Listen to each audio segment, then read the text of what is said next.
Good morning.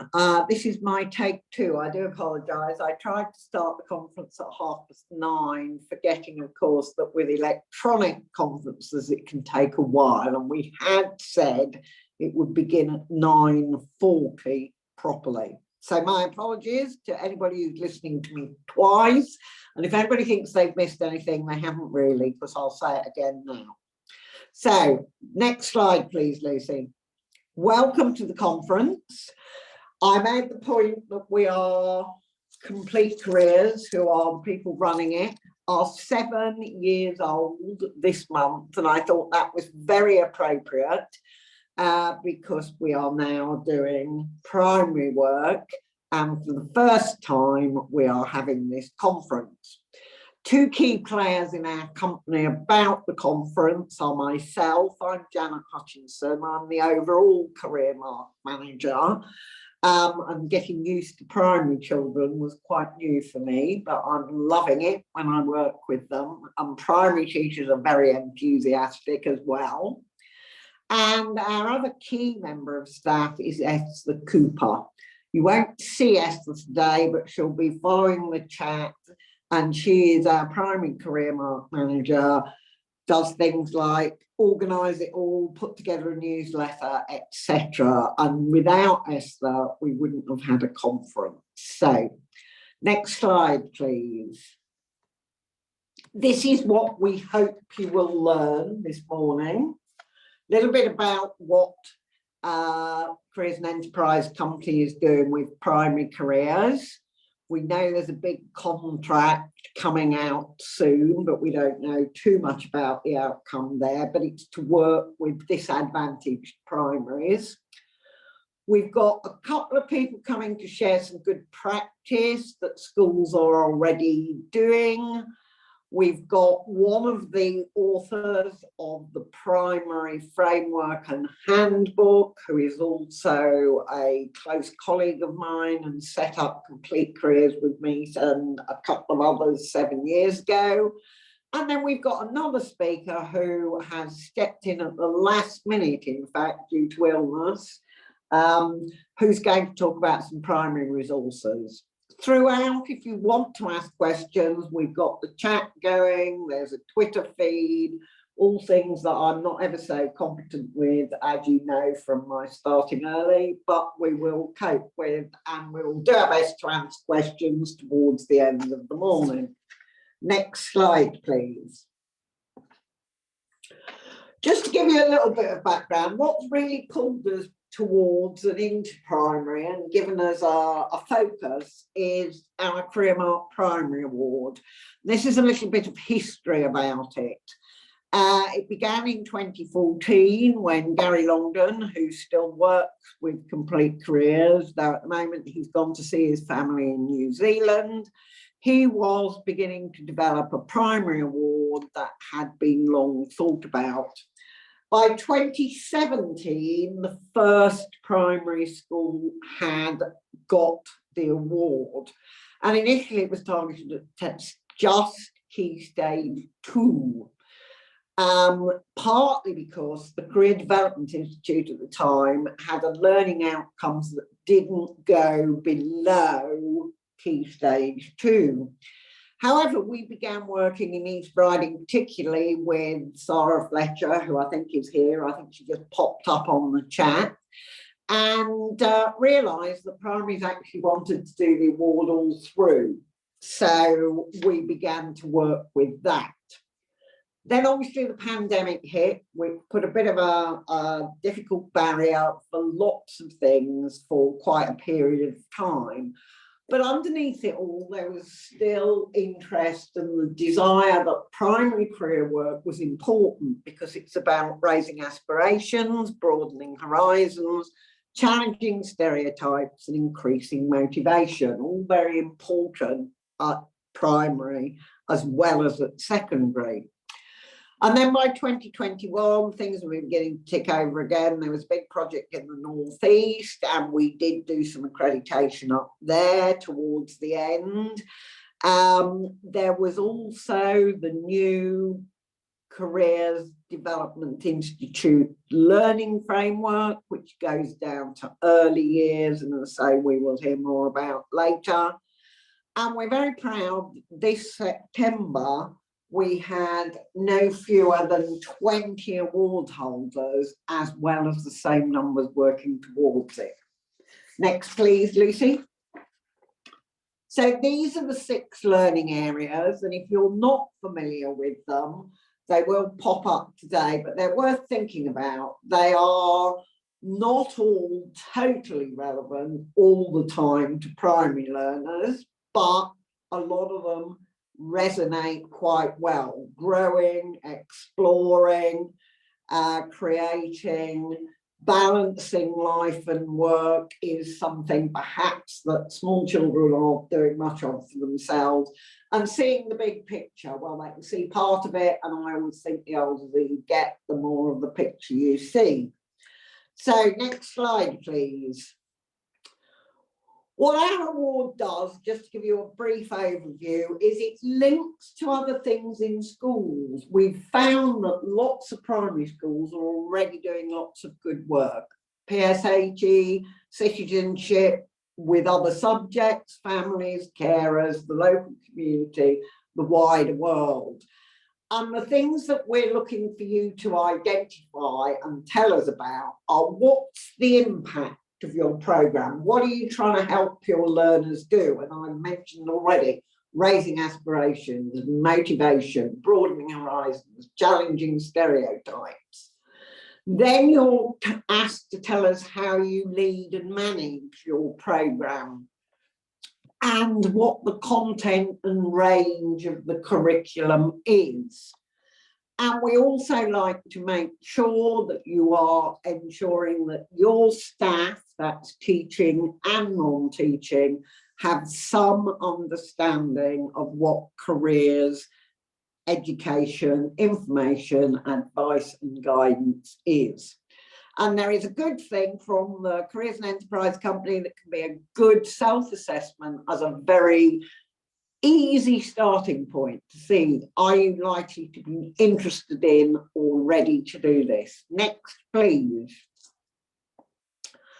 What you then do if you want to get the award with us, and we are hoping it will be nationally recognised by the end of this week. We're off to a panel on Thursday. And what you do is step 1 is a sort of self-assessment and an action plan for how you're going to improve if you need to, or what you need to do to collate evidence. Then you complete the description grids and collect evidence to support them. When you've got all that done, you request an assessment, and there is lots and lots of support materials on our website if you become a member, but also webinars you can access, etc. So when you're ready, you request an assessment, given an assessor, they have a look at your evidence, and only when they're happy that they think you've got everything in place do they agree to come and assess, which requires them to visit the school. We tend to do it remotely these days, and for half a day talk to your staff and your learners, and it's a great fun day for everybody. And at the end of that, they make a judgment and provide feedback. So that's just a very brief outline. Moving on, please, Lucy. As I say, most primaries are probably doing a lot anyway. You have visitors to talk about a variety of things. If you just make sure they also talk about their job and how they got there, that can help. Next slide. Those are some comments made by people we've worked with. They, for example, a class teacher, within a matter of weeks through CareerMark, we've witnessed a huge increase in the children's aspirations and hopes for the future, which I think is why we do this. And then broadening and deepening, etc. And people say, well, now I know maybe I could go to university or college, or of course do a degree apprenticeship. Next slide. So There we go, 9:49. Rachel is due to start at 9:50. Welcome to Rachel. I will be interrupting people if they do run over their allocated time slots, Rachel. So welcome. We're really pleased you could come. You are the Education Engagement and Development Manager, also a primary governor and enterprise advisor. Over to you at 9:50 on the dot. Oh, Janet, I've got something to live up to now, haven't I? Keeping up to time. I'm hopefully going to be able to share my screen with you, okay, in a second. If not, if you can click through my slides for me, that would be great. I don't seem to be able to share at the moment. Oh, yes, I can. Here we go. There we go. Hopefully you will be able to see my slides now. Almost slickly done, but not quite. I'm apologising for that now. Right, let's see if I can get that into full screen mode for you. Brilliant. So after that slight technical hitch, welcome everyone. I'm really excited to be here at the first Complete Careers Primary Conference. It's great to be a part of the event. As Janet said, my name's Rachel Green and I work for the Careers and Enterprise Company as one of our education managers. And I take a lead role in our primary work. And having previously held the role as a primary head teacher myself, I totally understand the world that you're immersed in, and career-related learning in primary schools is something very close to my heart. So I'm pleased to see so many of you here today. In the primary world, you may not have heard of the Careers and Enterprise Company. So I'm just going to do a very quick intro. We are the national body for careers education in England, and we deliver support to schools and colleges to deliver modern 21st century careers education. And our mission really is to help every young person find their best next step. And essentially this means we support schools, special schools, colleges to equip young people with the skills and the knowledge and the confidence to make positive and aspirational choices about their future. Now, much of our work does focus on supporting careers leaders in secondary schools and SEND schools and FE colleges in England, where it's actually a requirement to deliver career-related learning. It's a statutory piece of legislation. And we support careers leaders to deliver high quality careers provision based on the Gatsby benchmarks. Now, these benchmarks highlight best practice based on international research, and our role is really to help schools apply them as meaningfully and impactfully as possible. We are funded by the Department for Education, and we support schools particularly through our careers hubs, where we bring groups of schools together at a local level to support them to develop a more strategic approach to careers education. Now, the conference theme today is what is careers development in primary schools all about? And I'll start by considering what careers education is more broadly about.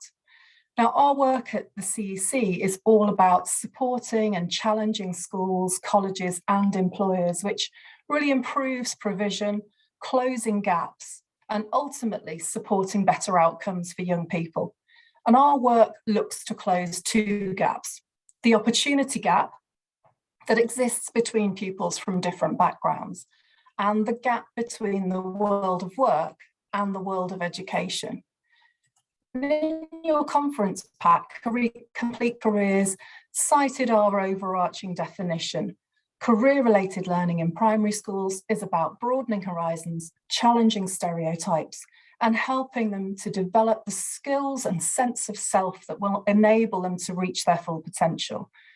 And after the break today, I'm looking forward to hearing from current practitioners who'll explore with us how they are doing this in their schools and trusts. We're seeing an awful lot of development in trusts where they're trying to pull together a careers curriculum from 5 right through to 18. There's an awful lot more interest in the work that Complete Careers do around getting affirmation and the quality and careers standards, a career mark for the work that they're doing in this space. It's really becoming a very, very important part of everyone's work. So just to start, I'm going to start by looking at what the current picture nationally is in the careers space and what this means for primary schools particularly. So just by way of a bit of background, in 2017 career strategy, there was included a commitment to really understand what careers activities work well in primary schools, to try to develop a more consistent approach and to share some of the best practice to help schools build on the work that's already going on. Now, primary schools have long understood the breadth of their role as educators, and they rightly take great pride in developing the whole child and working closely with parents to do that. But there was a need to further understand what kind of delivery and support was having the greatest impact. So this announcement led to the Careers and Enterprise Company's work on the Primary Fund. And this was a programme funded again by the Department for Education, which aimed to provide schools and policymakers with evidence and examples of what effective career-related learning in primary education looks like. The focus of the fund was shaped by recommendations from the What Works? Career-Related Learning in Primary Schools report that outlines the principles for effective practice, involving external organisations and employers, embedding career-related learning within the curriculum as part of a whole school strategy, and making opportunities open to all. So the fund was established firstly to scale and evaluate existing programmes, but then also to develop and test new programmes through incubation and support, and ultimately to build a primary toolkit, which has taken the form of our Primary Careers Resources platform to facilitate the sharing of resources and case studies. And I'll talk you through that in a little while. Now, this primary fund was made up of 15 providers who all worked in really different ways with a range of primary schools across the country to further explore what works.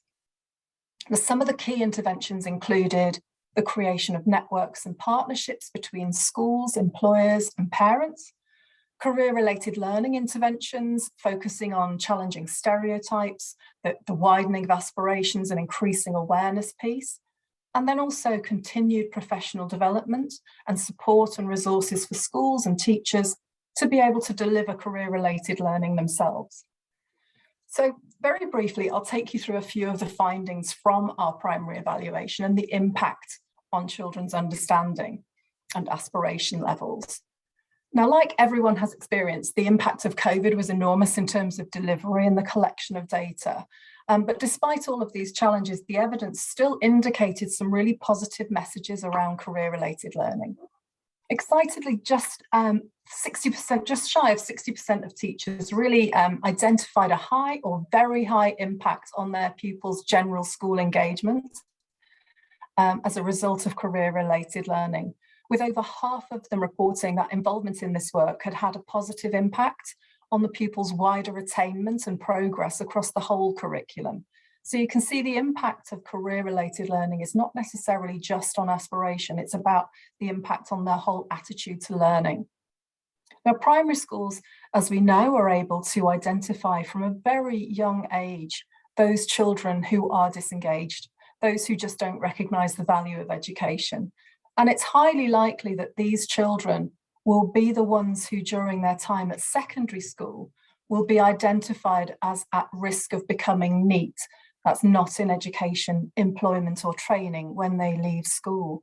And that's why these figures are so significant and important to further explore, along with the findings that involvement in the fund had a high or very high impact on aspirations, according to 74% of the teachers involved. Now, by taking part in career-related learning, pupils became less fixed in their views of what they wanted to be in the future. Their openness to new ideas and the widening of career aspirations is a real positive as these children begin to appreciate the breadth of opportunity open to them in the future. The figures showed that some children were recognising the range of reasons why people work and the value that work can bring. Now, the biggest driver for the children involved was still money, but more thought was being given to other motivations, such as learning and developing skills, meeting new people, and even just enjoying themselves and enjoying being part of a work environment.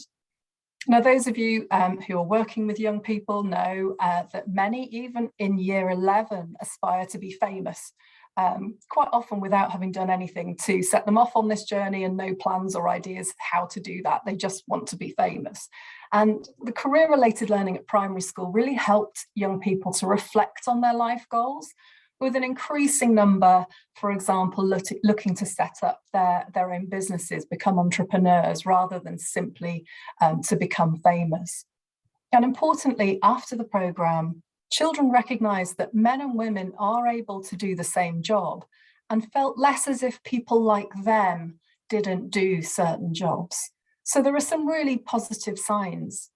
Some key learning came from interviews with school staff involved in the project who really stressed the importance of making sure career-related learning is part of a child's everyday experience in school. And that recognition that a one-off event or experience is exciting, engaging, and impactful, but that the real difference comes by this being part of an ongoing journey. That's really crucial. It's a journey where every day young people are being taught how to link their learning to the world of work, to their future, and that's where the difference will come. Someone once used the analogy of being a top-class sports star. It's those huge stadium events that stick in the mind, that are filled with the buzz and the energy that children love. But being successful at these events, or recognising how you can best contribute, only comes through the practicing of these skills every day to enable you to perform at your best. As an ex-primary teacher, I know the depth of feeling we all have about helping our pupils achieve and feel success. We really want them to see that there's an exciting future out there for them, whatever their interests or skill sets. But they need help to be able to articulate those skills and to see the value they can bring. And as a careers leader in a secondary school, I was often in conversation with young people aged 15, say, who couldn't articulate the skills that they had, and they saw no value in the incredible things they'd achieved. And we need to be giving them this vocabulary and understanding from an early age and help young people feel that they can succeed and add value. Now, a major outcome of this piece of work was the development of our primary careers resources platform. And it was built to serve as a sort of one-stop shop for all things primary career-related learning, with some easy-to-use tools, information, resources, to give you what you need to deliver career-related learning in your setting, regardless of your starting point. And it was built following extensive liaison with primary schools in our network and based on the skills and knowledge of our funded providers, some of whom we'll hear from today, who've supplied a wealth of really high quality material to support careers related learning in primary schools. And I'll talk a little bit more about this platform and how it can help you develop your offer as we go through today. So where are we now? Well, primary career related learning is back on the agenda, as Janet mentioned. There is an increased awareness of the need to start early. Education and employers have done a huge amount to raise awareness with this in their incredible research and video content. And I'm pleased to say that the Education Act, passed in April of this year, has lowered the age at which secondary schools have to support students with careers education.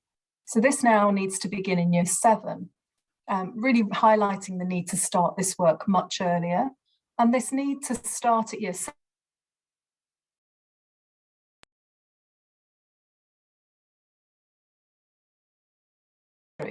something again I'll explore with you a little further shortly. A further and stronger commitment to the development of career-related learning at primary schools came in April as part of the government's schools white paper. Here, the Department for Education committed to developing a new careers programme for primary schools in areas of disadvantage. And there is a commitment to develop support in education investment areas over the next 3 years. Now, education investment areas, as you may know, were identified as part of the Levelling Up white paper and have been selected as a result of sustained low attainment at Key Stage 2 and Key Stage 4, And you can see the education investment areas on this map in that darker blue colour. So over the next few years, engagement opportunities and support in these areas particularly will begin to develop, and further details around the outcome of this bid that Janet referred to will be announced by the Department for Education over the next few weeks. So it's a really exciting and long-awaited development, but one we're still awaiting final details on from government, I'm afraid. I think all of us here today really agree that skills development and career-related learning is important. I think really I'm pushing on an open door with most of the people who are joining this session today. I'm not sure that statutory duty to deliver any of this is necessarily required at primary level. We just get it. Many primary schools are already delivering this, but what we can do over the next few years is really sharpen practice and develop our thinking about discrete areas of focus to really have the greatest impact on children. And I'll explore today what we would consider to be some of the key areas to sharpen our focus during this presentation today. Now, I'm hoping that my internet is going to be strong enough to do this next bit. So please, Lucy or anyone, if it's not, just let me know and I'll stop it, because this will be shared with you afterwards. I was going to hopefully, rather than talk about the why, share with you a short video that I think explains the why better than I can. Sorry, go on.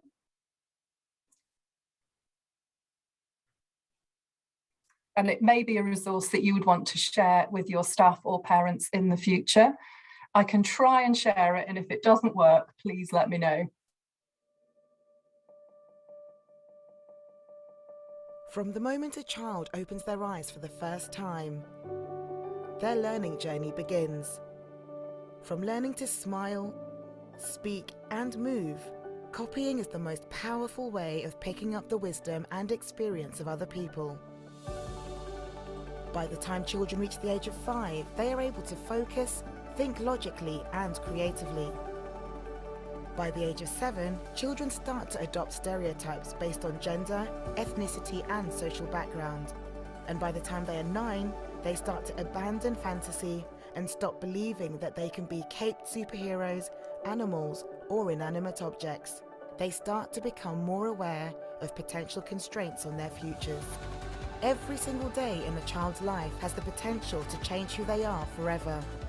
As primary teachers, educators and school staff, we can help change the way they see things.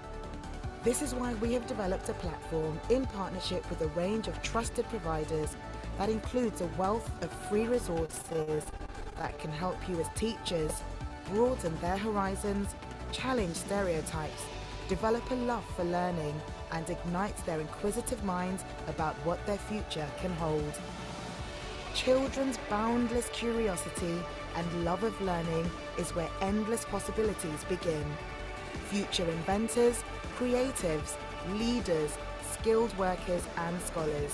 When you expose them to ideas they may not know existed and support them to understand how the skills they gain in school can help them with their future job, there really is no limit to what any child can achieve.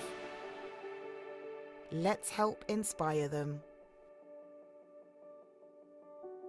Now all I've got to do is get the slide to move on without replaying the video 15 times. There we go.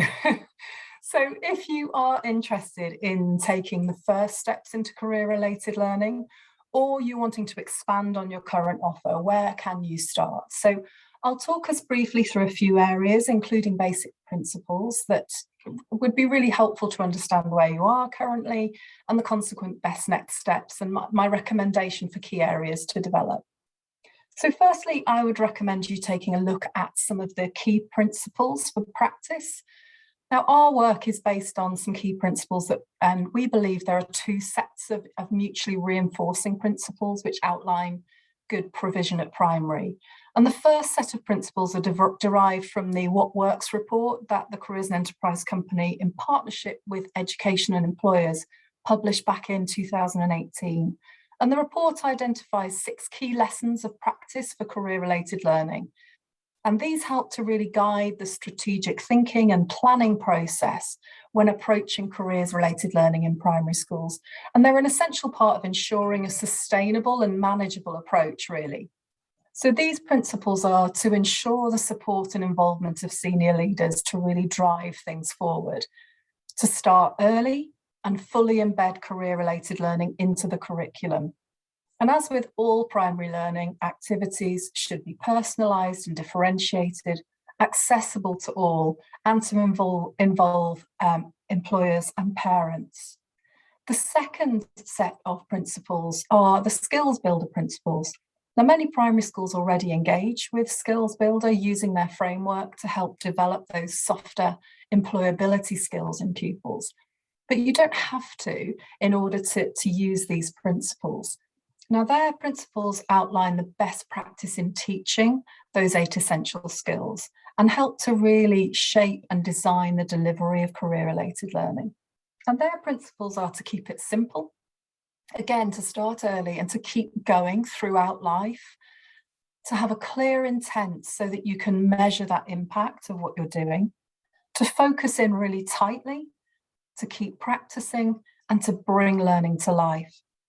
And used together, these models can inform an excellent overall whole school approach to challenging stereotypes and broadening aspirations.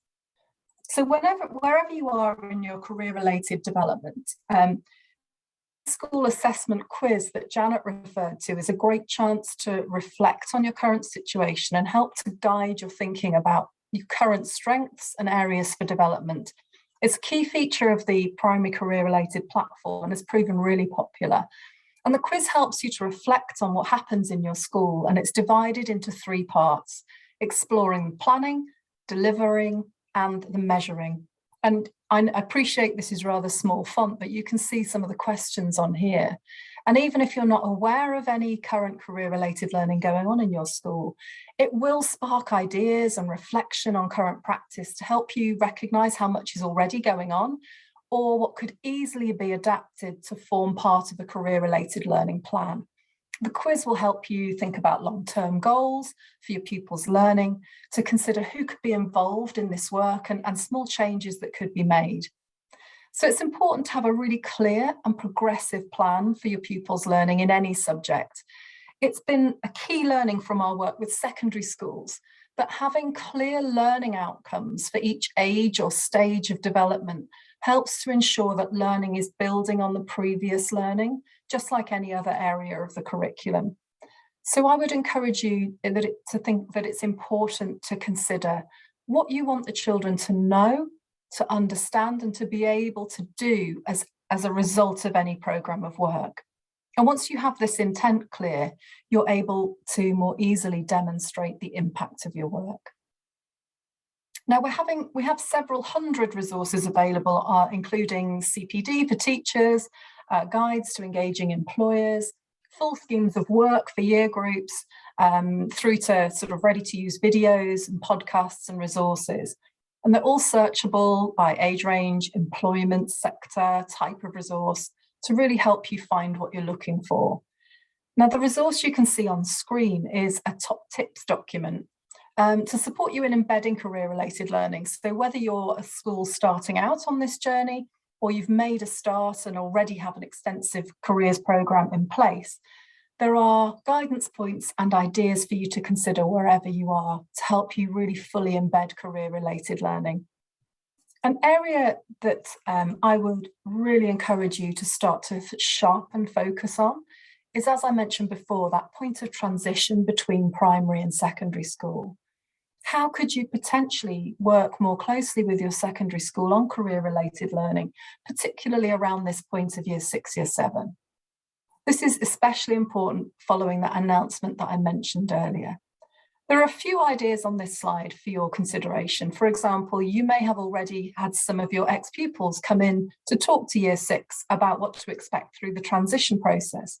But how about expanding on this or providing other opportunities to invite alumni in, perhaps after their GCSEs or after sixth form or their first apprenticeship, to talk about their experiences, their continued skills development, or their application of learning in their experience of the workplace. I'd be really keen to hear from anyone who's already doing any work in this area. Transition is a really crucial point, as we all know, and this guide was developed primarily for careers leaders in secondary schools to really help them consider how to weave careers education and parental engagement into that transition process. But you may well find it a useful tool to help shape your thinking, as it's got some resources that you could benefit from in year 5, 6. But also you could use them in conjunction with your secondary schools, as we've outlined in the guide. It could be a really good starting point for a conversation with the careers leader or your point of contact for transition in the secondary schools you work with. This resource includes content from the PSHE Association, as we really believe it's important that skills development and career-related learning are embedded into the curriculum as an entitlement for all children, helping them to appreciate the links between what they learn and their future selves. And as John Ambrose will talk about later on in the CDI framework for primary, there's a lot of potential crossover between the PSHE curriculum and career-related learning activity. Perhaps you could consider how you could embed skill development and career-related learning more explicitly into the curriculum. So small adaptations or reviews of the curriculum could identify areas where career-related learning could support curriculum delivery and potentially improve learning outcomes. We've already touched on the PSHE curriculum, but there are other areas of the curriculum that lend themselves beautifully to the world of work and potential employer engagement. So take time to reflect on the curriculum as a whole to see if you can spot areas where linkages can be made. For example, topics to do with water, or projects such as the redevelopment of a local park or shopping area could easily be improved and be made more meaningful by engaging an employer from that space. Role play in reception is often based around workplace scenarios and can already include visits to workplaces or visiting speakers, either face-to-face or virtual. For example, inviting in the local PCSO to talk about their role and really help shape the nature of the resulting play. But make sure you ask them to show photographs of a diverse police workforce, to talk about the skills they use on a daily basis and so on. Introducing children from a really young age to role models like them is crucial to help them see their future possible self. So I'd encourage you to consider your cohort's demographic, the misconceptions that they may hold. And can you engage with employers in your community that are relatable to them to help tackle some of those misconceptions?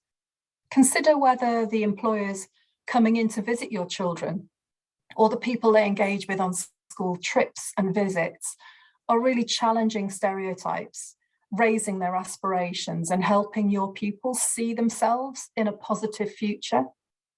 I've also included on this slide a link to a book list resource on our platform and other resources developed with the National Literacy Trust to help support you in developing both literacy and career-related provision at the same time. If skills development is an area of focus for your school, you could perhaps expand on this work to include an element of career-related learning. But considering how such a skill, say problem solving, could be applied in a variety of job roles, showing the breadth of opportunities open to someone who has a talent for or an interest in something using this type of skill will really help open their eyes to the range of possibilities open to them. And again, this involvement of real life people, as my pupils used to call our visitors, can really bring a subject or a skill to life and help them make that connection. Employer encounters have been proven to bring so much value to children's learning and engagement. As well as being inspiring, they can also help young people link learning and life, keeping them motivated and involved in learning, even when they're learning about quite complex concepts. You'll hear more today about the value of employer engagement, I have no doubt, and the support out there to facilitate this later today. But I would encourage you to consider this as an area to really sharpen focus across every area of the curriculum. So what is careers development in primary school all about? Just as we started, this is the theme for today, and I'm going to finish up now just by drawing your attention here to a couple of points on the slide where you can keep in touch with us. But I just want to finish by reminding us what it is all about. Career-related learning is not a case of every primary child knowing exactly what they want to be in the future. It's rather about every primary child seeing that they have a future, understanding that they have a place in the world, and that people like them do go on to achieve fulfilling careers. It's a recognition that the skills they're developing now are important and of value throughout life. Career-related learning in primary school is about broadening horizons beyond their current lived experience. It's about raising aspirations and inspiring children to be excited by the potential the future holds. It's about social mobility. It's about removing barriers, and it's about helping every young person to find their best next step. So I'm going to stop there. I know I'm a little bit ahead of time, but I didn't know whether there'd be any question opportunities at this point. I'm very happy to answer any. Thank you. Thank you so much, Rachel. We do have one question that's very specific to you. Somebody has asked, will primary schools have access to the local careers hub and enterprise coordinator? I suspect that's where maybe it's not these disadvantaged areas. So are they being thought about to join up everywhere else? At the moment, our work is funded purely for secondary education. And so that's where the majority of the work through our hubs and enterprise coordinators is focused. However, if you're thinking particularly around that transition point between year 6 and year 7, I think that's a crucial part where perhaps there would be opportunity to link in with a hub to think about how to maximise that sharing of information around career-related learning, skills development, and so on.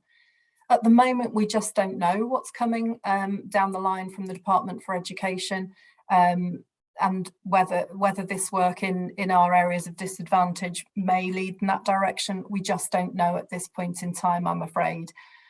I would suggest, if you're interested in finding out more about what's going on, it would be through your secondary school links. So linking in with the careers leader at secondary, and then through them as a sort of conduit into a hub. There are some areas in the country who are still doing work in hub areas, and I think you're likely to hear from some over the course of this conference, but there are areas where that is happening.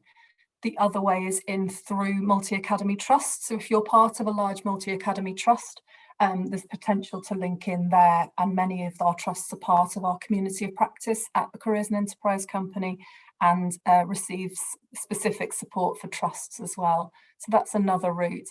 So I'm afraid my answer is quite a political answer. The answer is not officially no, I think is probably the straightest answer I can give you, I'm afraid. Thank you very much, Rachel. Yes, we don't quite know what will happen next, do we? No. So what's this big we're still pushing for it because we very much believe that that is the right way to go, and we'll continue to push for that over the next however long it takes. Okay, and thank you so much for sticking so well to your time. In fact, you got it over with even quicker. So... I talk too fast when I get nervous. Yes, I can just talk too much, Rachel, but there we go. So thank you very much for that. It's really good to see the resources that the CEC have now put in place. Skills Builder is an interesting one. We're actually doing some work around secondary around skills, because the problem is nobody seems to agree entirely what employability skills are. Although Skills Builder has picked on a particular group, there are more skills out there, and unlike, you know, the fact that we've now got a common framework, unfortunately, nobody seems to have quite decided exactly what employability skills are, but you know, it's work in progress. It's like I discovered fairly recently that there is no definition of green jobs yet. That is something, again, the government is working on. What's a green job? So thanks very much for that. Skill Builder's very good. The learning progression, the using things and the links with PSHE, citizenship, all subjects can relate to the real world. That's what I always think. I'm an ex-teacher and I'm passionate about it. And I do think this starting really early is excellent as well.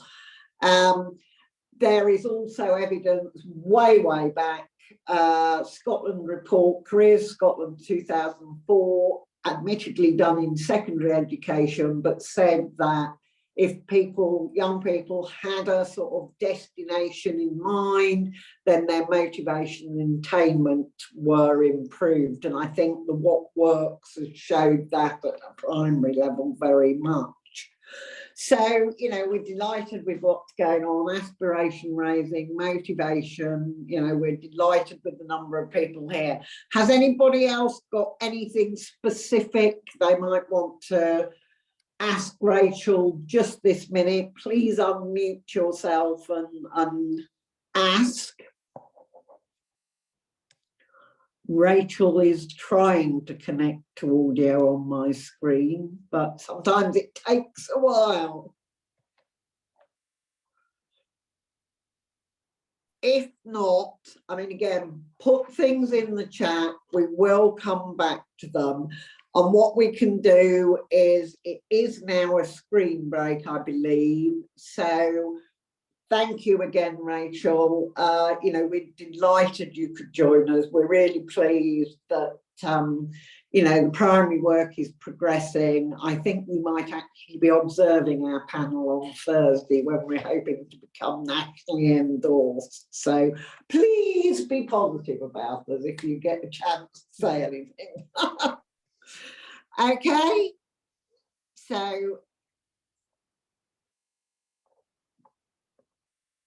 thank you. Screen break, and we'll start again promptly at 10:40. Yeah.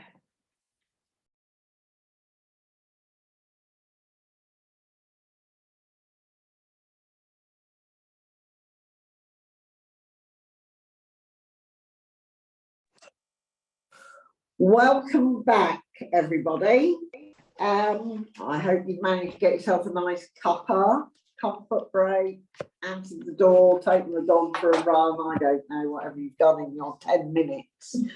So back, Lucy, could you possibly share my next slide before you? Eris is next, but before that, I was going to introduce you properly, Eris. I've got a slide.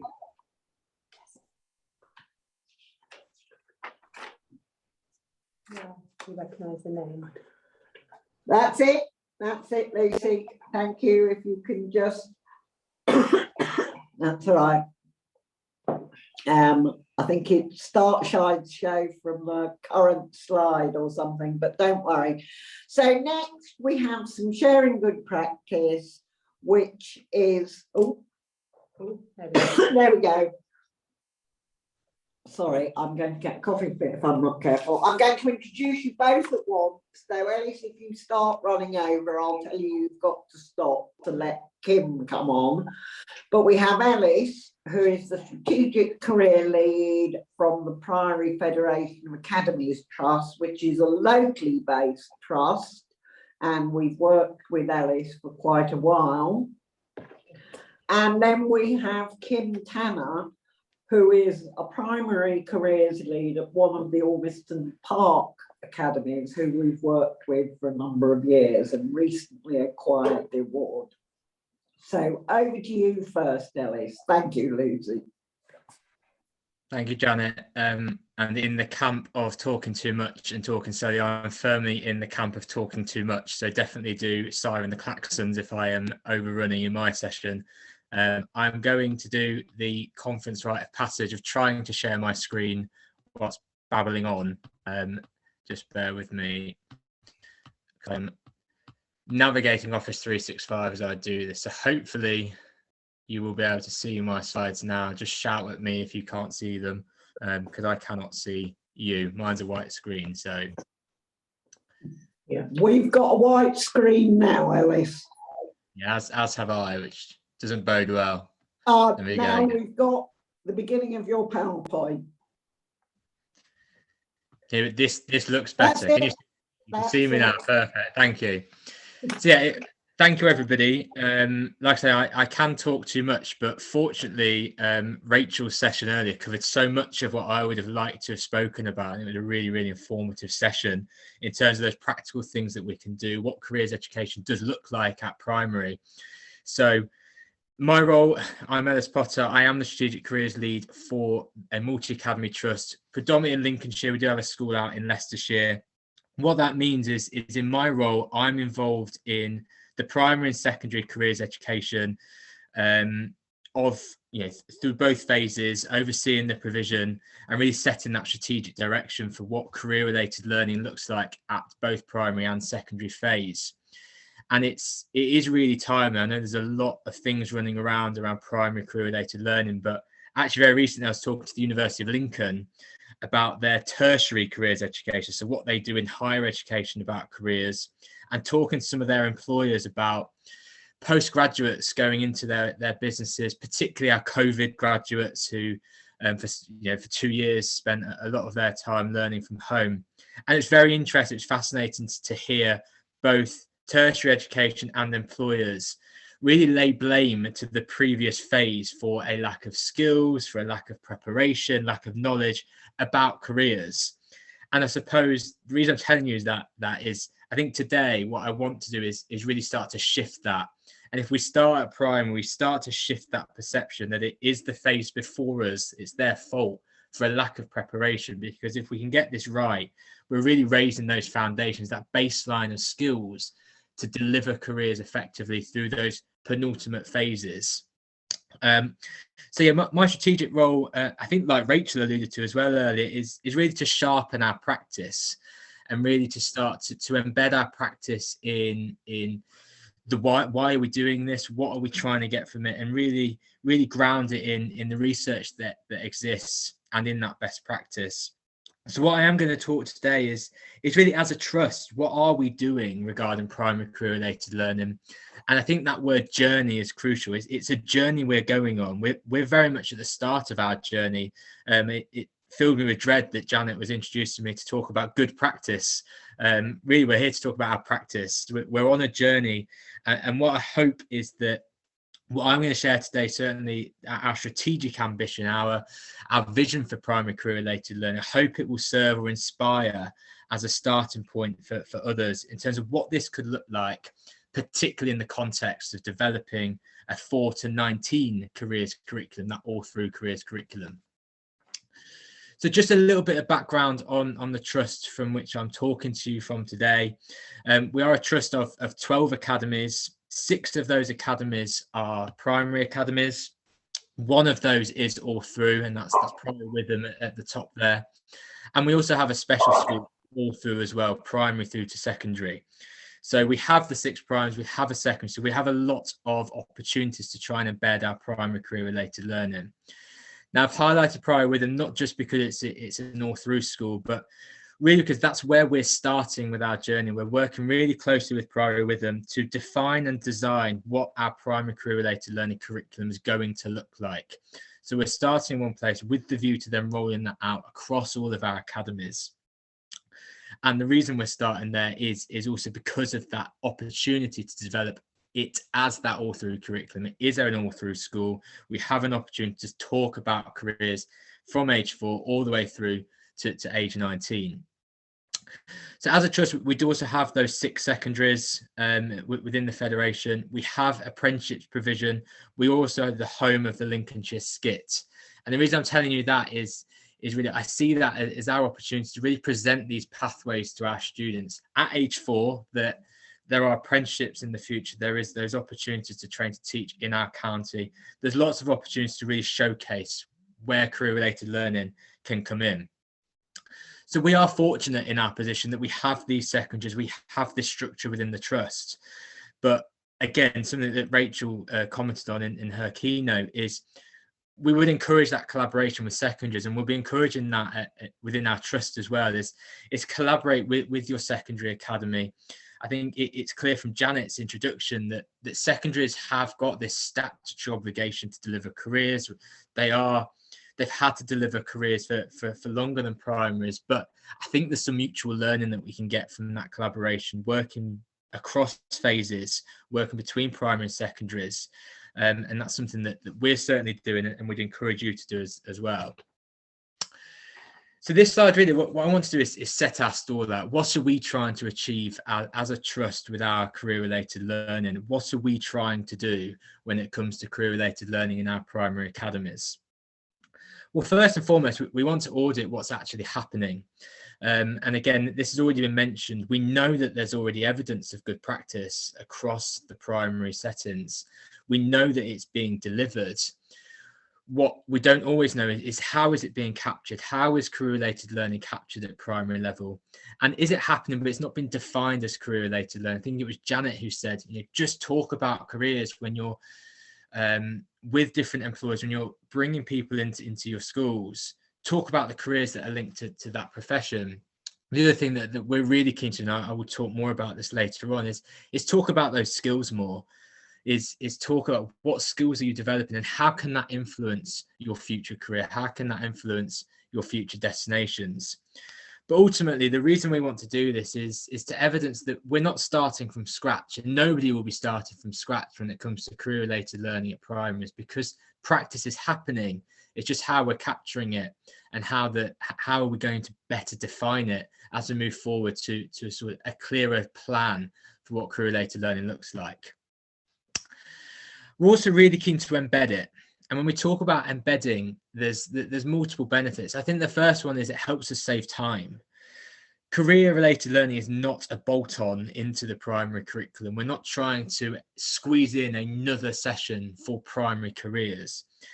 Actually, the evidence suggests that embedding careers into the curriculum, both at primary and at secondary, and I think this is where secondary can learn from primary when it comes to career-related learning, is that we know that embedding it into the curriculum is one of the most impactful ways of delivering career-related learning. So we're sat in a geography lesson. It's not just about being a geographer in the future. It's about those analytical skills that you get from being a geographer. You're sat in maths. It's not about being a mathematician or an accountant, as we would often talk about occupations that use maths. It's about problem-solving skills. It's about resilience, getting things wrong and working on that in the future. So embedding careers into the curriculum is a really crucial starting point, a way of saving time, but also for having high impact. We are keen to utilise the existing frameworks. So I know John is going to talk through these in a later session in the conference. Crucially, we're not here to reinvent the wheel. We're not going to write our own framework. We're going to utilise what exists because it's grounding everything in best practice. Ultimately, the why we're doing things exists. Because of these frameworks, we know that this exists. Why we're doing career-related learning exists within these frameworks, so why wouldn't we use them to ground our practice? We are going to evaluate. Impact, quality assurance is naturally at the core of everything that we do, and we're going to do the same with our career-related learning, particularly because we are at the start of that journey. It's not statutory. We want to start to present evidence for what works in career-related learning so we can learn from it so that we can adapt it in the future. We also want to make sure that our canvas can articulate what careers provision looks like. We want to increase knowledge around what is career-related learning, what is careers education at primary, and how is it sustained and progressive. And that's that integration again into our secondary careers provision. How can we speak to our secondary academies? And not all of the secondary academies that we feed are within the trust. So how do we work with our local secondary academies to share with them what is the foundation, what is the baseline of career skills that our students have when they enter the secondary phase, and then vice versa? What are the secondaries going to do to really sustain that work that's happened at primary phase? And what can secondary learn? Because secondary can learn from the careers provision that we are delivering at primary. And then, as I've mentioned, we have a mandate to develop an all-through curriculum. We want to start at primary. We want to almost develop what we call a priori careers roadmap, that you come and join us at age 4 in reception, and when you leave us at 16 or at 18 or 19, this is what you've done. This is what you should have developed. These are the skills that you will have, and we can present that. And going back to some of those previous points, we will have robustly evaluated that. We'll have grounded that in the frameworks, and everybody will be able to articulate what that means for one of our students. What I think that also speaks to is that point that Rachel made earlier, is around that transition piece, that transition from year 6 to 7, that all through curriculum. That's almost a crucial transition point, a really crucial part of that all through curriculum, is what does that year 6 to year 7 transition look like when it comes to career related learning. So what are we doing? How do we plan on achieving this? What are we going to do to deliver this? Well, first and foremost, collaboration. And I'm going to put the second point up here as well, because I think these first 2 points are essentially the same. The reason they're here are essentially the same. What we don't want to do is start again. We want to collaborate with our internal stakeholders, with external stakeholders, and build on that existing knowledge, build on those existing networks, build on that existing knowledge and frameworks. So working with a careers and enterprise company, I know the CEC are funded at secondary, but I think the fact that CEC are here today provides us with that opportunity to start looking at it. How can we learn from the CEC's work at primary, working through the CDI and working through education employers who I know are also speaking later on today. So that collaboration is key for us in delivering our ambitions for career-related learning and building on that existing knowledge. And what we've done for our career-related learners is we've identified 4 broad themes in which we want to frame our career-related learning within our primary curriculum. So what we will do is we'll then align these themes. So I'll put these in, and these will look very similar to some of the messages that have been coming out this morning, but we will align these themes to the CDI framework, which will generate a primary orientated learning outcome for when we're trying to meet these themes for our career related learning. I think the one thing I really want to pull out on here is the third one, the development of key skills. I think it was really interesting hearing about the fact that there is no nationally recognised set of skills. Yes, we have the Skills Builder framework, which identifies those 8 skills that are deemed to be those core employability skills. But I think don't let a lack of defined skills stop us developing skills for career-related learning. Personally, in my view, particularly because we're operating in such unique contexts, is decide on your own set of key skills. Think about your context, think about your learners. Where are they coming from? What are their backgrounds? And decide actually what are the skills that are most important to them to develop, that are going to help them through their transition into secondary with their career in the future. The other thing we are really keen to do on that third point is we are talking about a skills-based curriculum. We're talking about a skills-based career-related learning curriculum. We want to move away from this idea that careers is around occupations, that today you enjoy science, so you will want to work in science, you will want to be a scientist. Today you enjoyed history, so you're going to be a historian. Actually, it's, well, why did you enjoy it? What skills have you developed from enjoying that? And even if you didn't enjoy it, what skills have you developed anyway that are going to help you in your future career? Now, the other thing that we are doing, and we are not on commission for mentioning this, but we are also expecting that our primaries will work towards the National Quality and Career Standard using the career mark approach to really validate and quality assure that provision even further, to make sure that the practice that we are developing, the practice that we are delivering is actually high quality. And we will use the career mark and the Quality and Career Standard to really benchmark that and to inform us where we need to improve, what else we need to deliver, and ultimately to evidence to us that we are having a positive impact. Now, one thing I haven't put on this slide is staffing. I've not mentioned staffing. We do acknowledge that there's going to be value in the nomination of a primary careers lead, learning from the lessons that we've got at secondary, from the secondary career staffing structure that does identify a careers lead within the academy to champion career-related learning. And we do acknowledge that there's going to be value in that, and that forms part of our journey as well. Is how do we identify that person? What should that person's role be, and how do they actually deliver career-related learning within their setting? And then the why. So again, like Rachel, I think I'm sort of pushing on an open door here, and this does expand on many of Rachel's points and much of education employers research, that ultimately we're doing this because we should. We know that primary career-related learning has an impact. There's lots of research and evidence that tells us that, and I won't talk about it today, but I'm happy to share where we're at. I'm currently working on the literature review of primary career-related learning, and the evidence is endless. You know, the more you unpick, the more you realise that this is crucial and needs to happen at primary. It isn't statutory yet. You know, we know it's not statutory. Perhaps that's coming. It does form part of Ofsted's inspection framework, part of the personal development inspection, but it isn't, you know, a determining factor on the overall grade of an Ofsted inspection.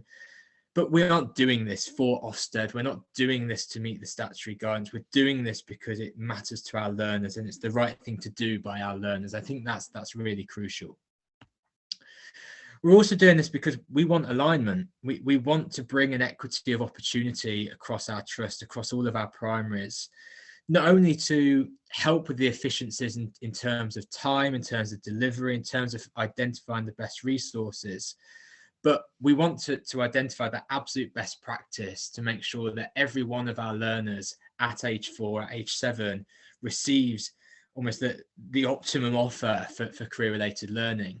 I think what's really crucial, and this is a similar journey we're going on with our secondary academies, is we do not prescribe a careers curriculum. We are never going to say that you must do this at age 4 for your primary career-related learning curriculum. Every one of our academies always delivers what we call our careers frameworks within their own contexts.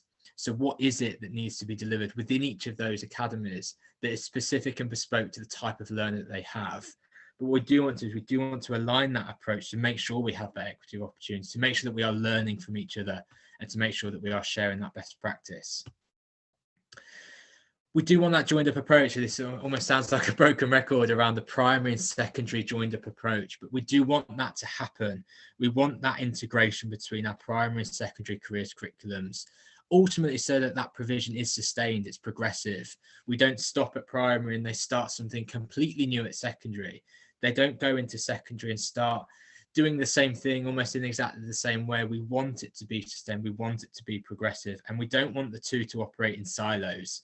We want that collaboration, we want that mutual dialogue between primary and secondary so that the provision is absolute best practice. And the other reason we're doing it is we know that change is coming. We know that this is going to escalate. We know that within the secondary statutory guidance, there is a reference to primary career-related learning.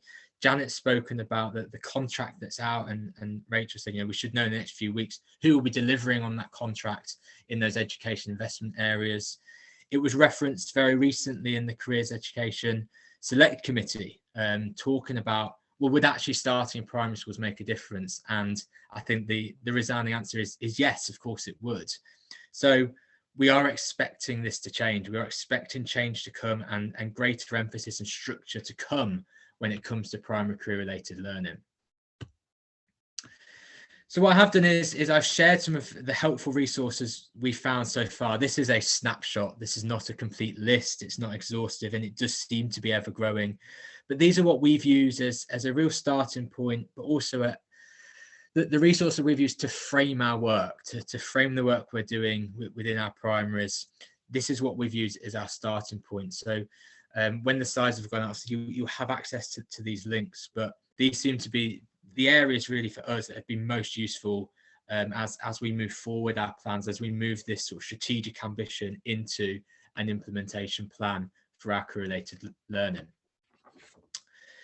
So if my message wasn't clear, we really want to collaborate on this. You know, we want to talk to other areas of good and bad practice. I think we learn as much from practice that hasn't worked as we do from practice that has worked.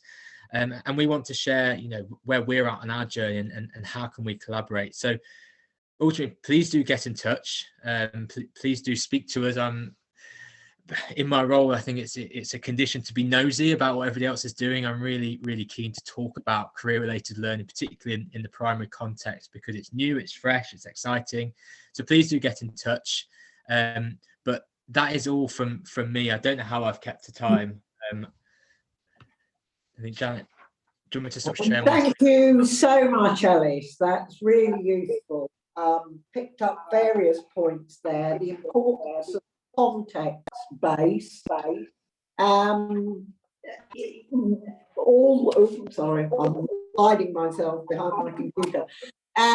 All learners are different, all contexts are different, so that prescribing everything too rigidly is not going to work.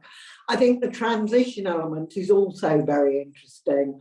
One word that I'm not sure has been mentioned very often yet is parents, and of course parents are crucial in some of this journey, particularly around things like transition between year 7 and 8, and yet the learners themselves may be, you know, as able, if not better able, to decide which is the best learning pathway for them. So again, picking up some excellent points: skills, context, as I say, learner environment. I've got another couple of thoughts in my mind, but I'll leave them there for the moment, and if necessary, bring them out at the end. Thank you also for keeping to your time and less. Kim, it's over to you now. You've got 25 minutes plus, and if necessary, I'll shout at you to stop, but I don't imagine I will need to. Perfect, thank you. Kim, as I say, one of our career leaders, excellent provision. I understand. I think it was Esther who assessed you, wasn't it, Kim? It was, yes, yeah. Right. So I personally don't know much about what's going on, and I'm interested to hear.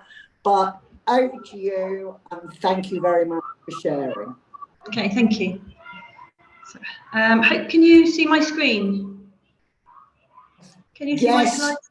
Yep. Yes, right. your screen is there. You're still in. That's it from beginning. Yeah. That should work. Better. Is that better? We're still stuck on the view that shows slides on the left. Yeah, we said when I was talking to Lucy this morning, we couldn't correct that, so I'm really apologetic. We might just have to go with that, because on my screen I've got the whole screen, but I think you've got the edited bits as well, so I apologise. No worries, Kim. We can see quite clearly what you're wanting to show us. Thank you. Okay, thank you. So I'm a Year 6 teacher at Ormiston Cliff Park Primary Academy, who was given the role of careers lead a couple of years ago. So I'm hoping to talk to you about the practicalities of being the careers lead in a primary school, and hopefully by the end of the next 20 minutes you'll have a little idea of how we have developed our careers related learning and successfully passed our careers mark last summer. As already mentioned several times, when you say to people you're in a primary school and we're doing careers related learning, it's a bit of you often get the reaction of, why are you doing careers with 4-year-olds? But I think the most important thing, the message we need to get across to children, staff and parents, carers, is that CRL is so much more than what do you want to be when you grow up. It's everything that both Ellis and Rachel have been talking about. It's all those aspirations, next steps, all the opportunities that children have between the age of 4 and 11 to develop in order to prepare them for the 11 plus part of their education.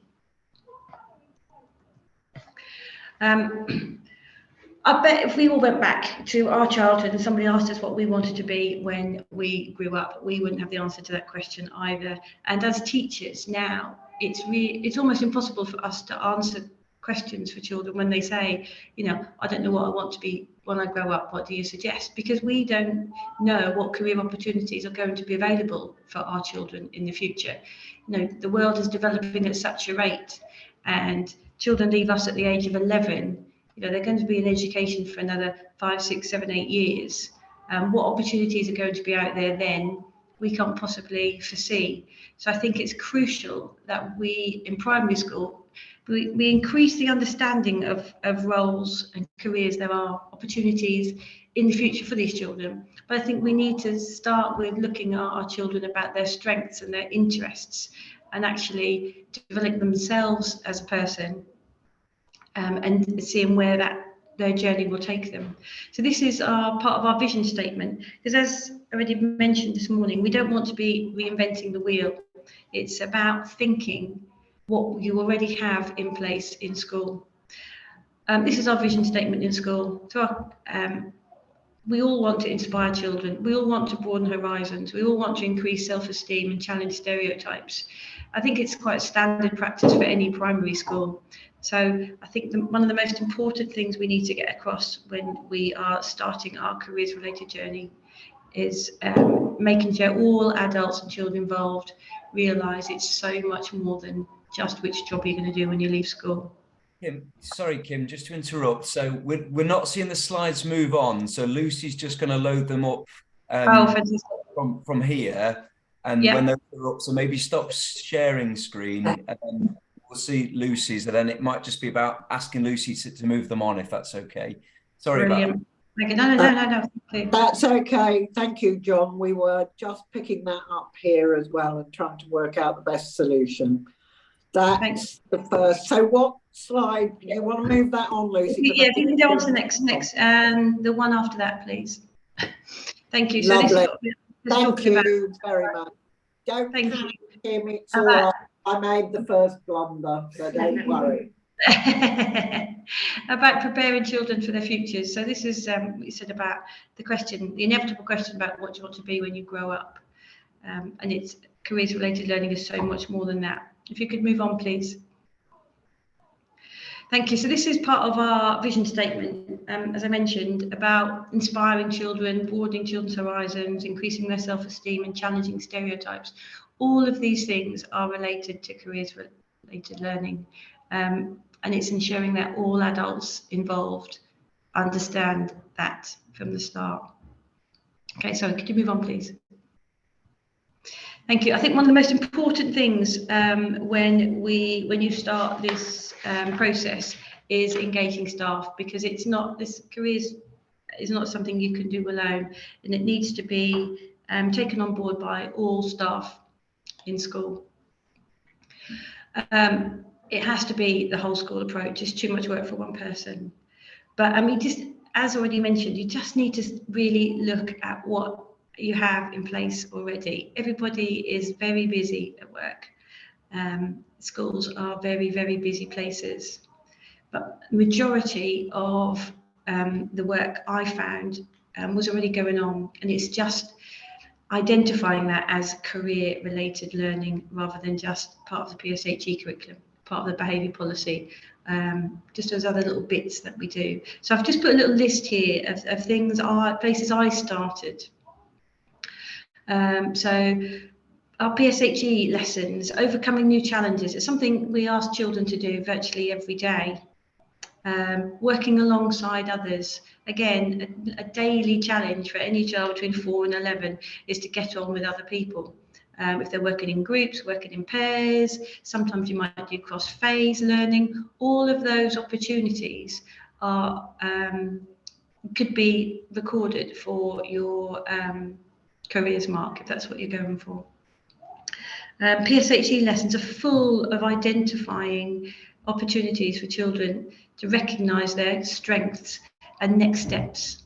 Okay, so when you might be doing a topic on, I don't know, something like healthy bodies, we do a Key Stage 1 topic on healthy bodies, who keeps us healthy as we grow up.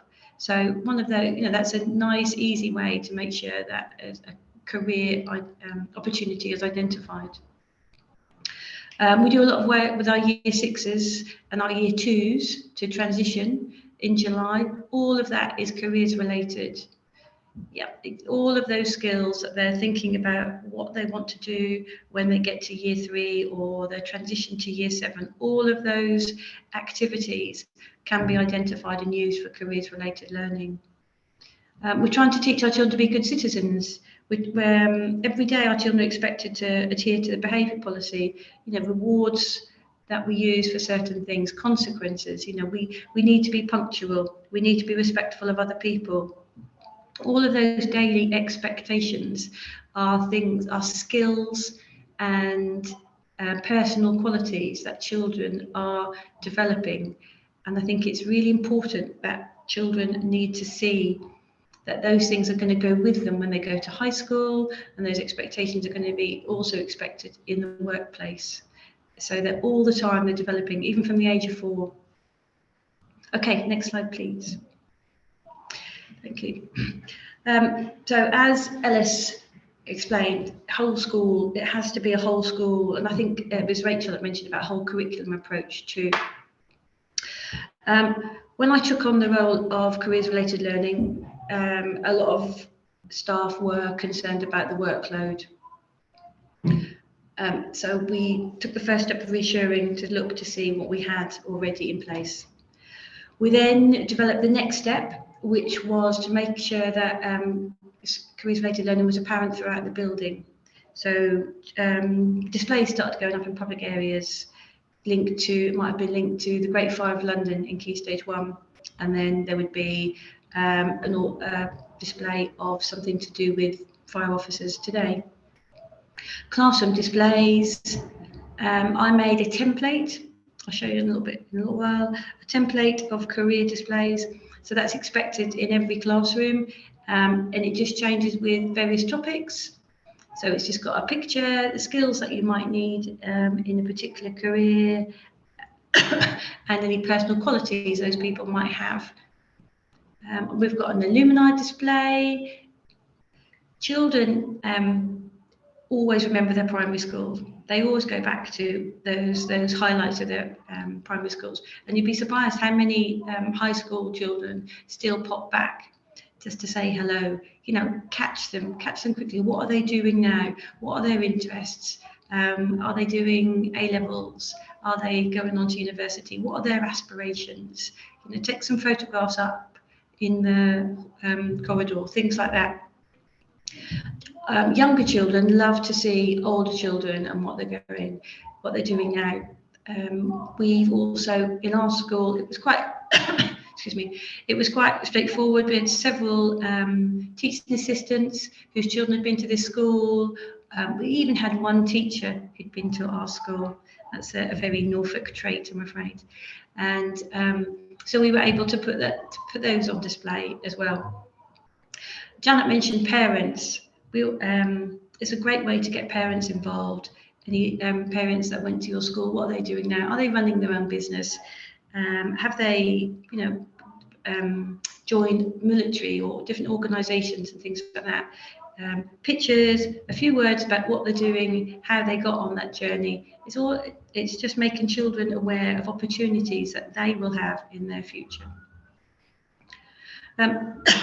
We put a list in the staff room, just a request board. Does anybody know a nurse or a police officer, or if you've got a topic going on, does anybody know anybody? So start small. There are some fantastic national organisations out there. There are lots of video opportunities, but nothing beats having another adult in the room to come and talk, particularly somebody who can bring the tools of their trade in with them, or somebody who comes in uniform. Again, a nice, easy opportunity. Doesn't have to take that much time, doesn't take an awful lot of work to organise it. Make things easy and accessible for staff so they feel supported throughout.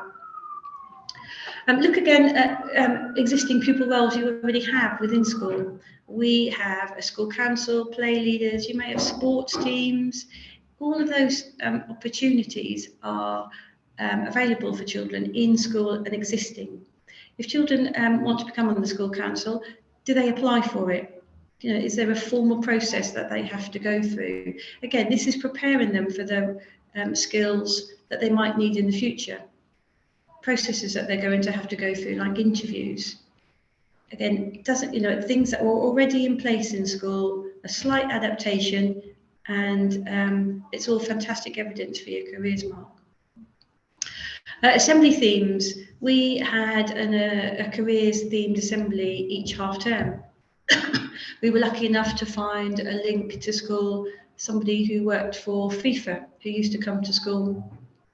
I think it was really important that he came in and gave a big assembly, because I think particularly at the moment with the World Cup about to be launched, we have a large proportion of our school population that are all going to become famous footballers.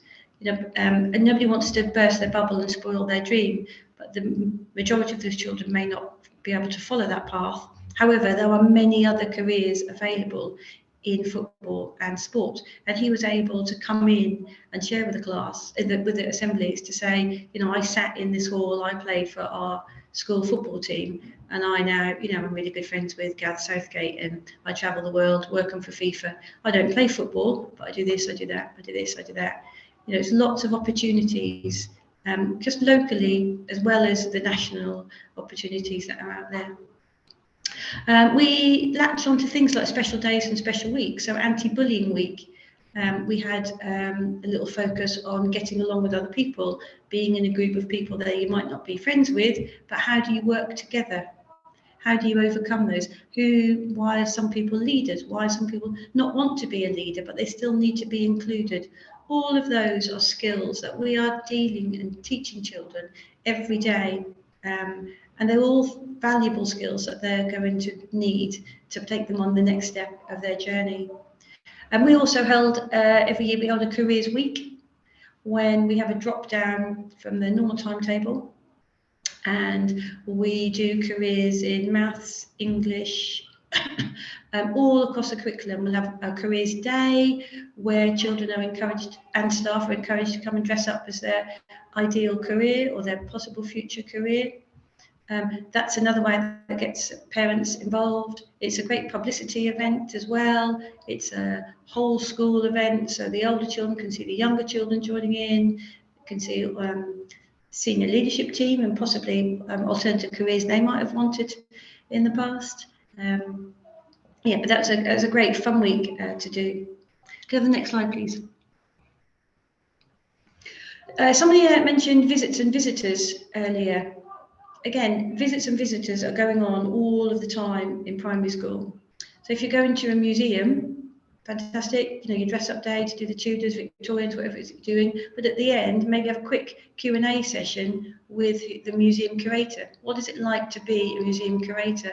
What do you like? What are your dislikes? How did you fall into this career? Those sorts of things. We have a standardized form to fill in, so children are used to it between the ages of year 2 to year 6. So every time they have a visit or a visitor in, they are expected to just complete 4 quick little questions about what they learned about the career, what skills and qualities that person brought to their career, if it was something that interested them. So it's just an expectation across the school. It takes 5 minutes out of a lesson following a visit or a visitor in. And it's just a continuity between Key Stage 1 and Key Stage 2 linked to careers. Teachers now have possibly an extra slide to their PowerPoint for the foundation subjects. So careers related learning is covered in all areas of our curriculum. So the EYFS dinosaur topic, they'll have a paleontologist and they'll talk about what a paleontologist does. In their role play corner, they had paleontology and fossils and magnifying glasses and things like that. So children were completely immersed in it. Year 4 electricity topic, we had an electrician pop in, talk to them about his day-to-day work, so the children could see the value of learning about electricity, why we need it in our homes anyway, and how it could possibly lead on into a practical career. Our Year 6 World War II project, we had a Royal Navy engineer came in. Again, it's drip feeding, so children are seeing the opportunities out there, and they're seeing that these people will then talk to them about their interests as a child. Somebody might then a child might sit there and think, oh, actually, I'm quite interested in that now. I'm great at Lego. I like to fix things. Maybe engineering is a career for me. And it's just making all of those things seem possible and achievable. I have popped in here to avoid stereotyping. It's one of the issues I think that we came across initially. You know, every time we had a picture of a nurse up in school, it was female. Every time we had a picture of a builder, it was male. So I think we need to be really careful about avoiding stereotyping with those sorts of things. So we had a female quantity surveyor come in to talk to the children and set a little maths activity for them to do. It's really important to ensure that we are avoiding those stereotypings and just sort of lifting the limits on all the possibilities children can have as their future. We ensure careers-related learning as part of our core subjects. So in maths, we've got Key Stage 1 activities linked to money. And so they can see the role of money, and then there might be some mentions of how much you earn and things like that. I found a really good website here called AMSP, and it's to do with math careers. And there's lots of secondary school activities, but if you search, there's some primary activities about being an urban designer. Urban designer, and there's lots of work there to do with area and perimeter. There's an activity on data analysis, and there's lots of work there on averages and spreadsheets and things like that. And the children were really engaged in it. It was something a little bit different, a just different approach to it, but that they could see the value of what they were learning and where it could possibly take them. In English, we've had lots of activities, which you probably do already, write like a journalist, an author, an editor. The BBC Bite Size again has lots and lots of just little snippets of careers. So you're just drip feeding it in to children's lessons at every opportunity. It can be a really headache to track everything that you're doing in careers because it becomes part of every subject. So we, rather than having one area to record it, again, to make it easy for children to identify and for staff to identify, we had a careers stamp. So anytime there's any careers related learning going on in any book, it could just a quick stamp went around the class in seconds. You could spot cross-curricular links as well. When Ofsted came in, they really loved that, I had to say. It was a little bit of a financial investment, but all the staff recognised the value of it.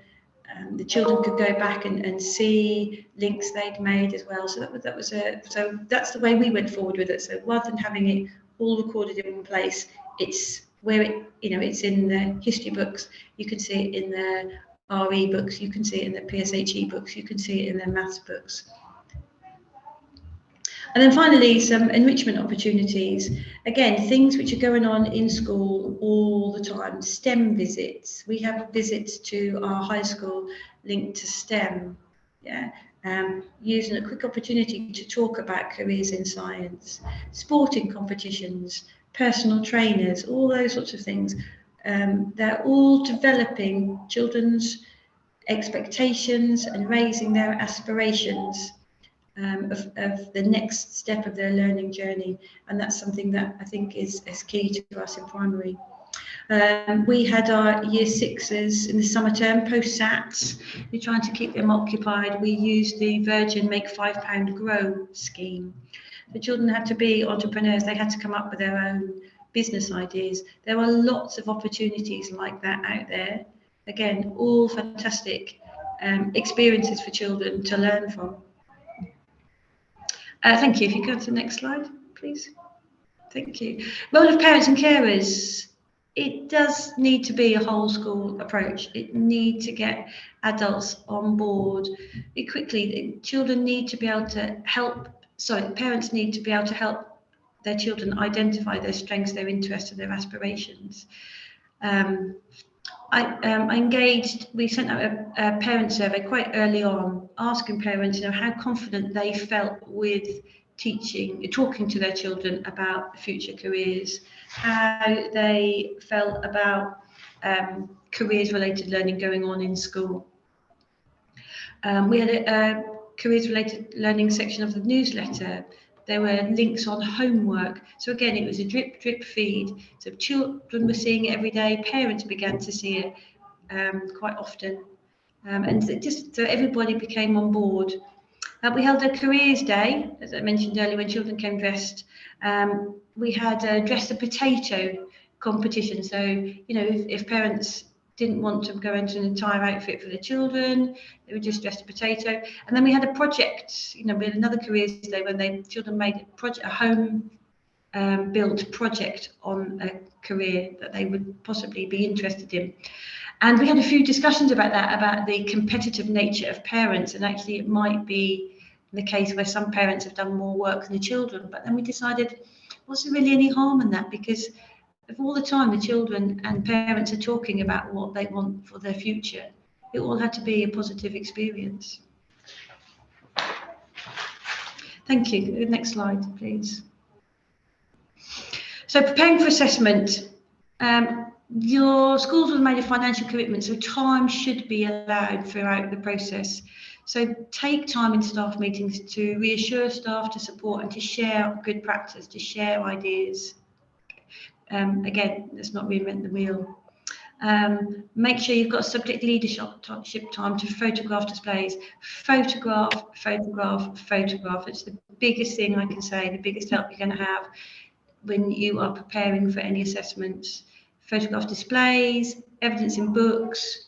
If you've done a pupil survey, record that. Photograph of minutes from school council meetings. All those opportunities are to collect evidence. Identify areas of the curriculum with possible career links for staff, just to get them a starting point. Things like if you're doing dinosaurs, you can be a paleontologist, just to give staff a bit of confidence to get going. Have a central point for colleagues to log enrichment opportunities and visitors. So on our joint SharePoint, there is just a log. So anytime somebody is going on a visit, their staff are now, remember, just to pop it on there. And again, it's an ongoing log. It doesn't have to be a last minute search for everything then, you know, it's just ongoing. We're going here, this is what we did, this is the people we spoke to. We added an extra column to our planning formats, just a word for any evidence of careers related learning again, so that it's easy for me to track. So when I needed to compile all the evidence, it was there.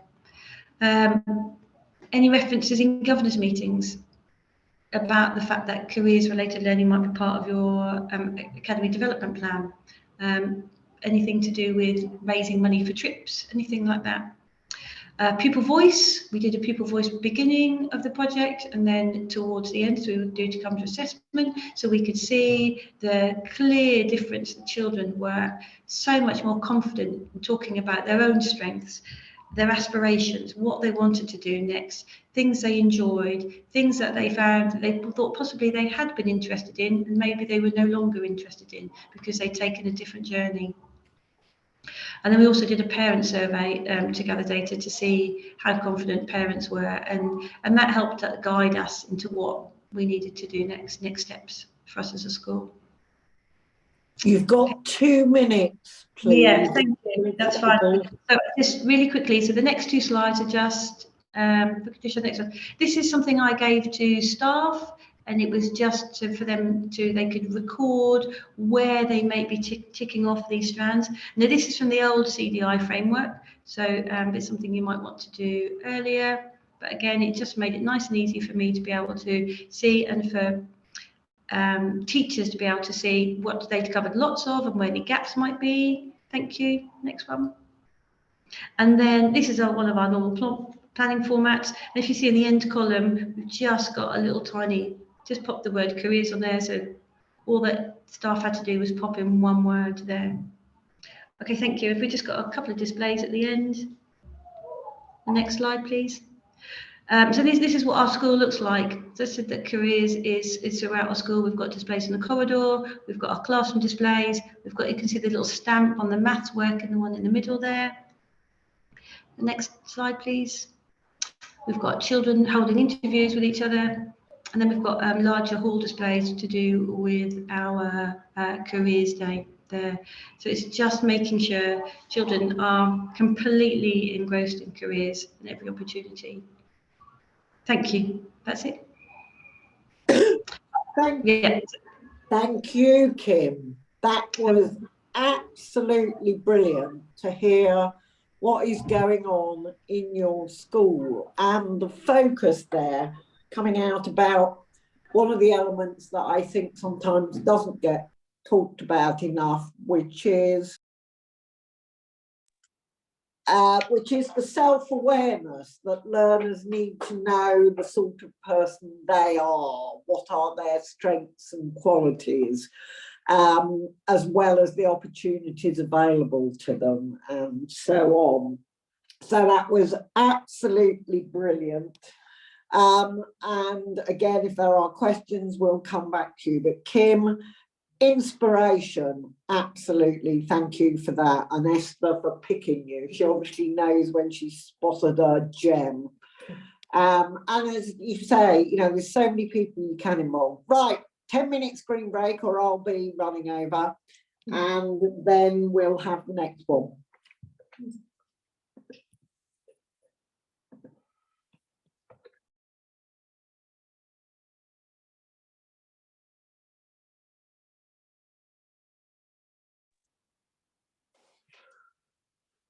Welcome back, though I make it 11:39. So if you're still putting your kettle down, don't panic.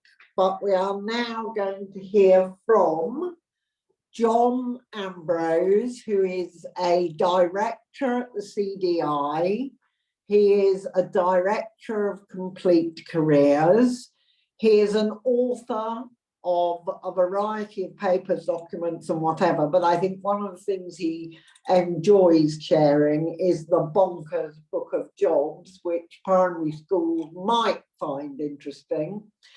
And of course, he is a career professional and the closest person I know and work with to Superman. I couldn't get a picture of that, John, but there's a little boy being a star, so that can be you.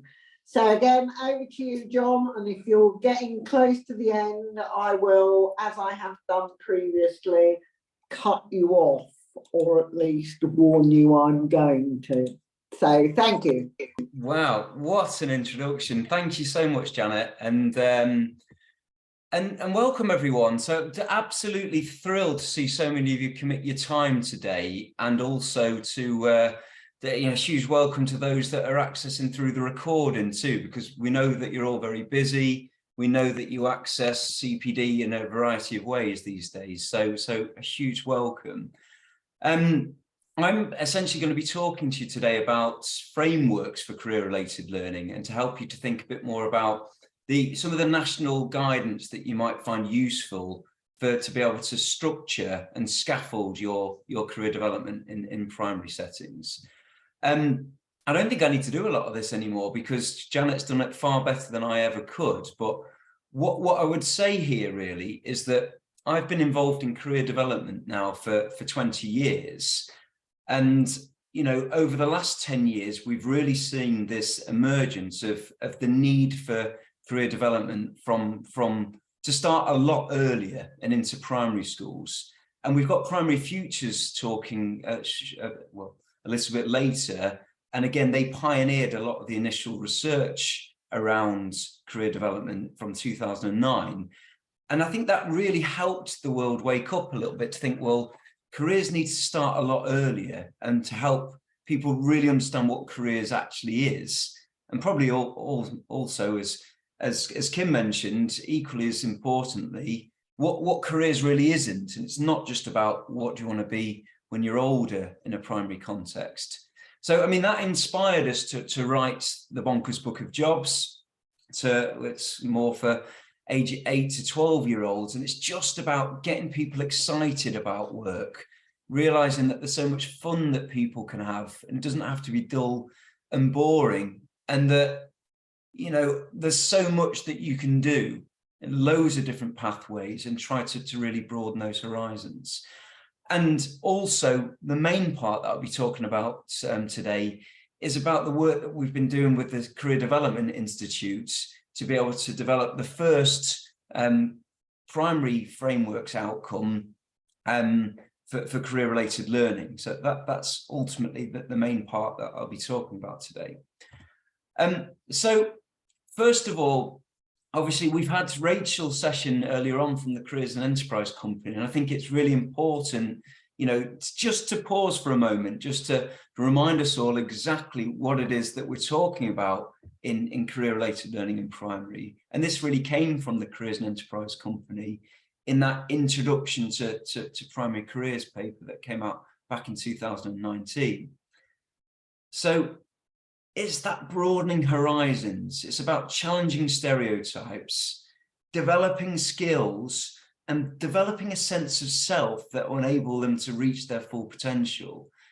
But it's about having fun. It's about inspiring people, and it's about getting people excited about their future and getting people to take ownership about their next steps along the way towards achieving that. So I think that's really important to keep an eye on and to keep at the forefront of what it is we're doing. And in the session that I'm doing here this morning, what we're looking at then is, I guess, structuring all the national stuff out there that there is around primary career development under three kind of like umbrella strands then. So the first is resources and research that we've heard a lot about already through the Careers and Enterprise Company and the great work that Rachel and her team does. That primary platform of fantastic resources, as well as a huge kind of catalogue of evidence base to be able to house in the one place. And also from there, you can find out more about an evaluation piece for a whole region in the Northeast that embedding career-related learning and the journey they're on. So that's more about the resources and the research. And what I'll focus on more then are the two other strands then, I think, that can really help you to scaffold career development in your organization. One of those is that learning outcomes then. So it's building on the essential skills that we've talked about through Skills Builder, and the remit that can have in making sure that we're shining a light on those skills. But it's about broadening that out to look at what about the overall knowledge, what about the learning, what about the broader skills, not just the essential skills, as Janet mentioned, but also what about the attitude development too. So looking at a framework for those learning outcomes that I'll come on to in a moment. And then I'll also just summarize some of the things that we've already been talking about with the third strand, which is that quality assurance. It's that the Quality and Career Standard, which is the national award for secondary organisations, that validates the handful of career primary awards, with Career Mark Primary being one that we manage here at Complete Careers. It's about how that framework can help with the quality assurance, but also that continuous improvement elements about making sure that it's all impact driven. So let's first of all look at the career development framework, which was published October 2001 through the CDI. So this is something that I co-wrote with Janet College from Outstanding Careers. And the CDI is the professional body for careers in England. And it's there essentially to be able to, well, from a career-related learning perspective, careers has been around in secondary schools over the last, well, since the turn of the century, really. There's been more and more involvements in career development in secondary. And frameworks were introduced in secondary schools from 2003, and they've developed along the way to the latest version that was introduced in April 2021, so last April.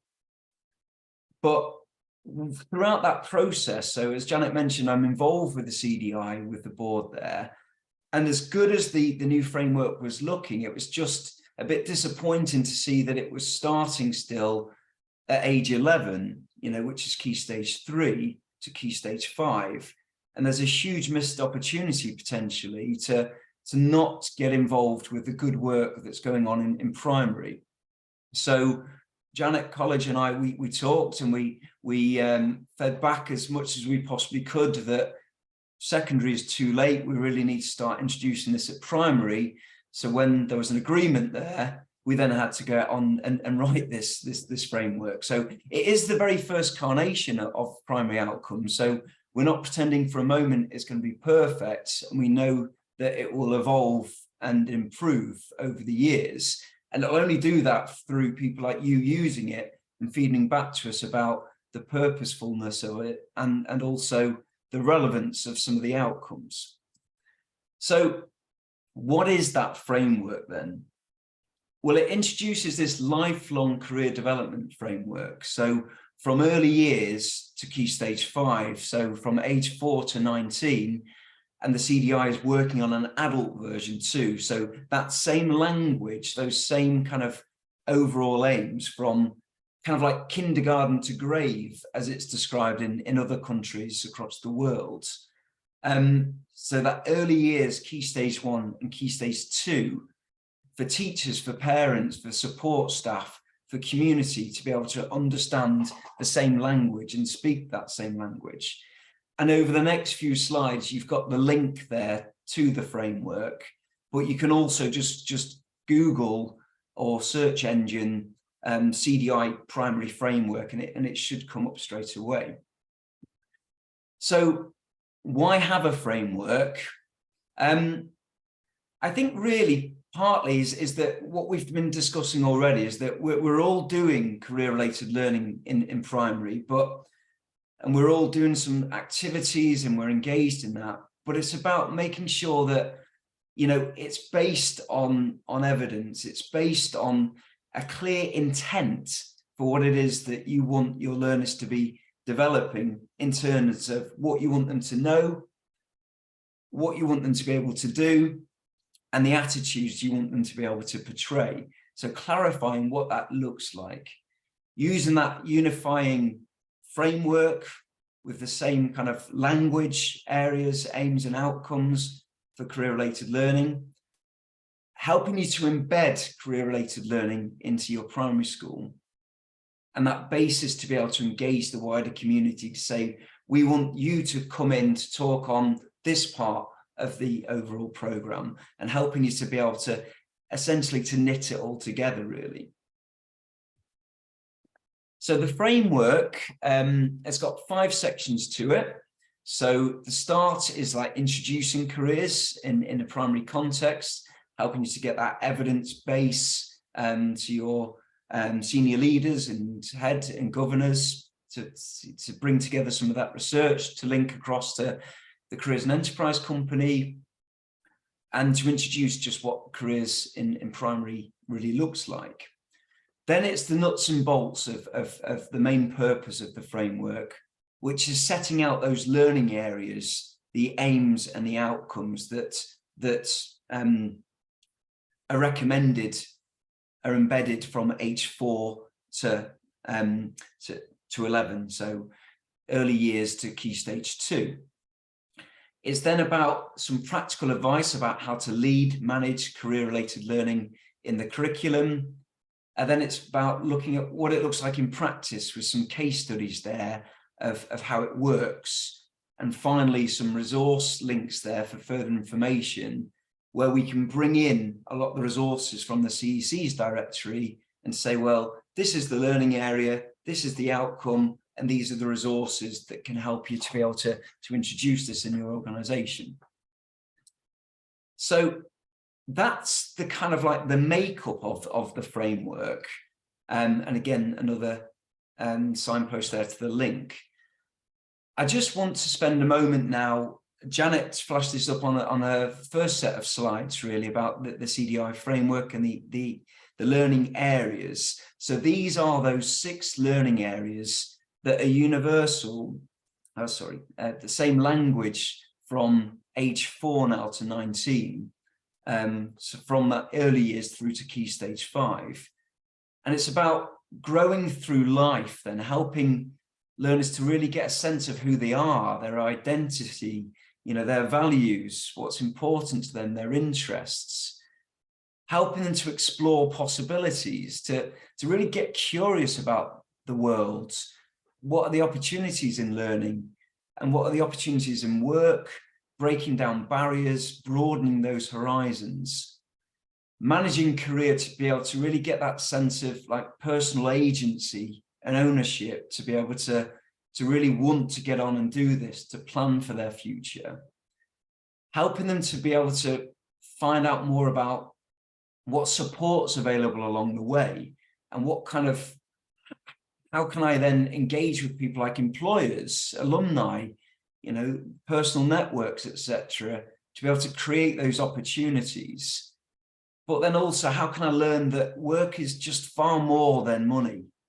From a very early age, it's about helping people to see what rewards people get from work, helping people to see what fun they can get from work, and helping people to see what difference they can make to the world through work.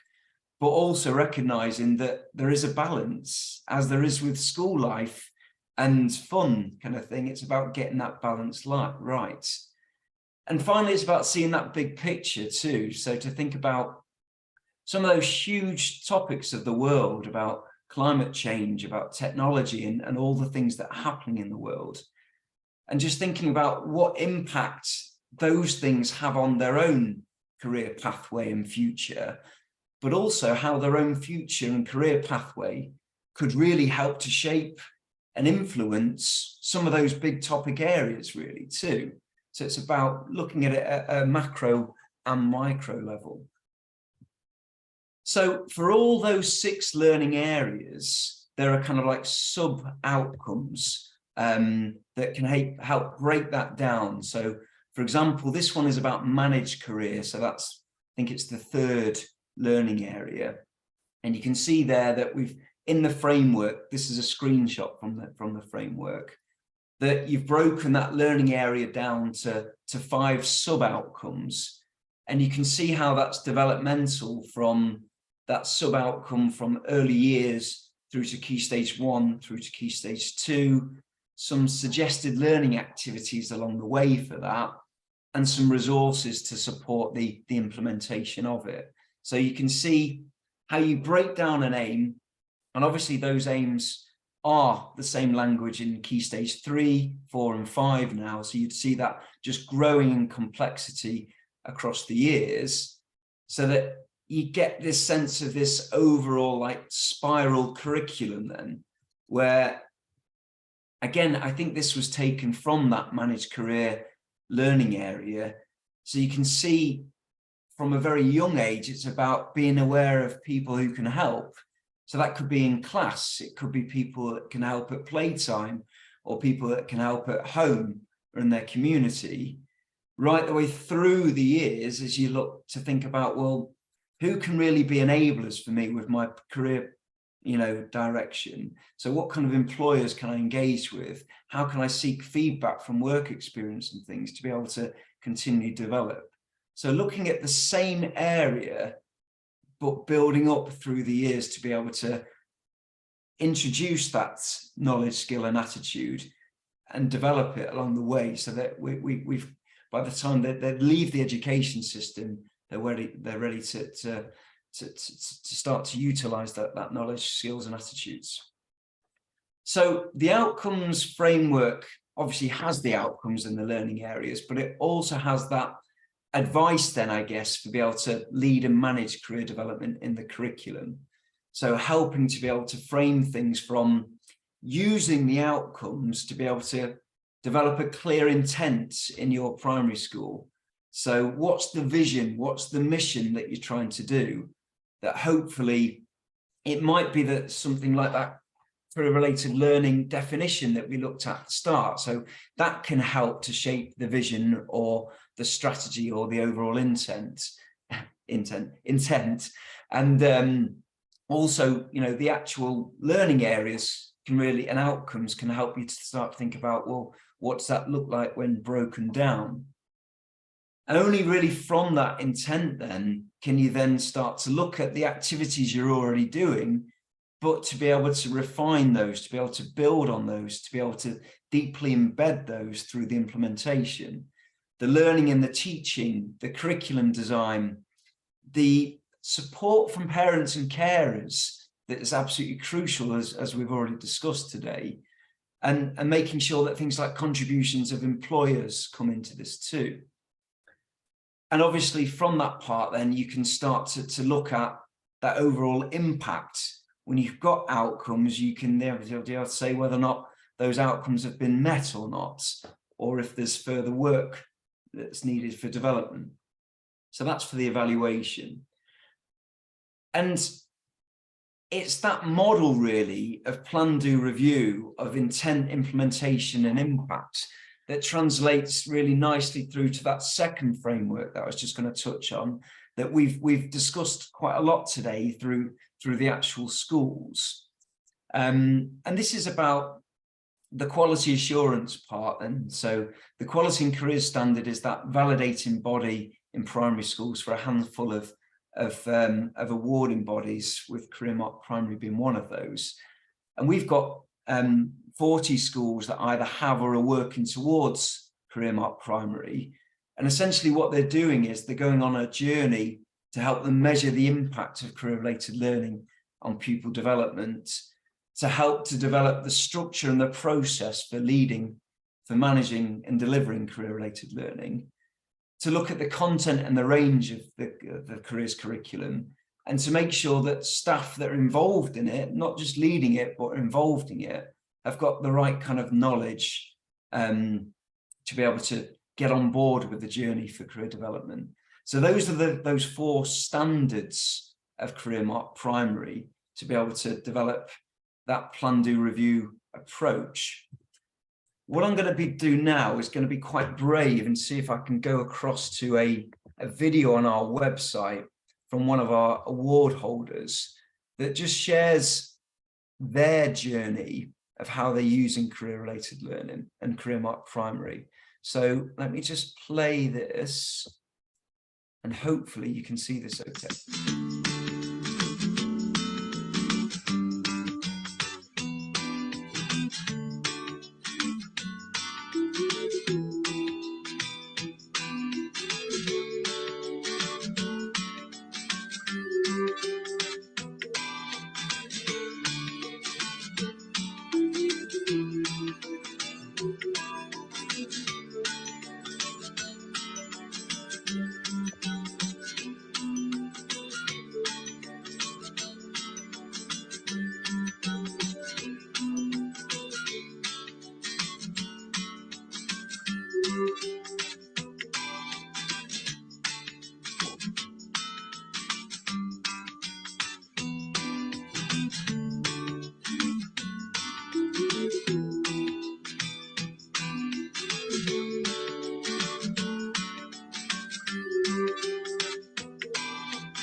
Brilliant. Hopefully you could see that okay. I'm always very nervous when it comes to trying things like that.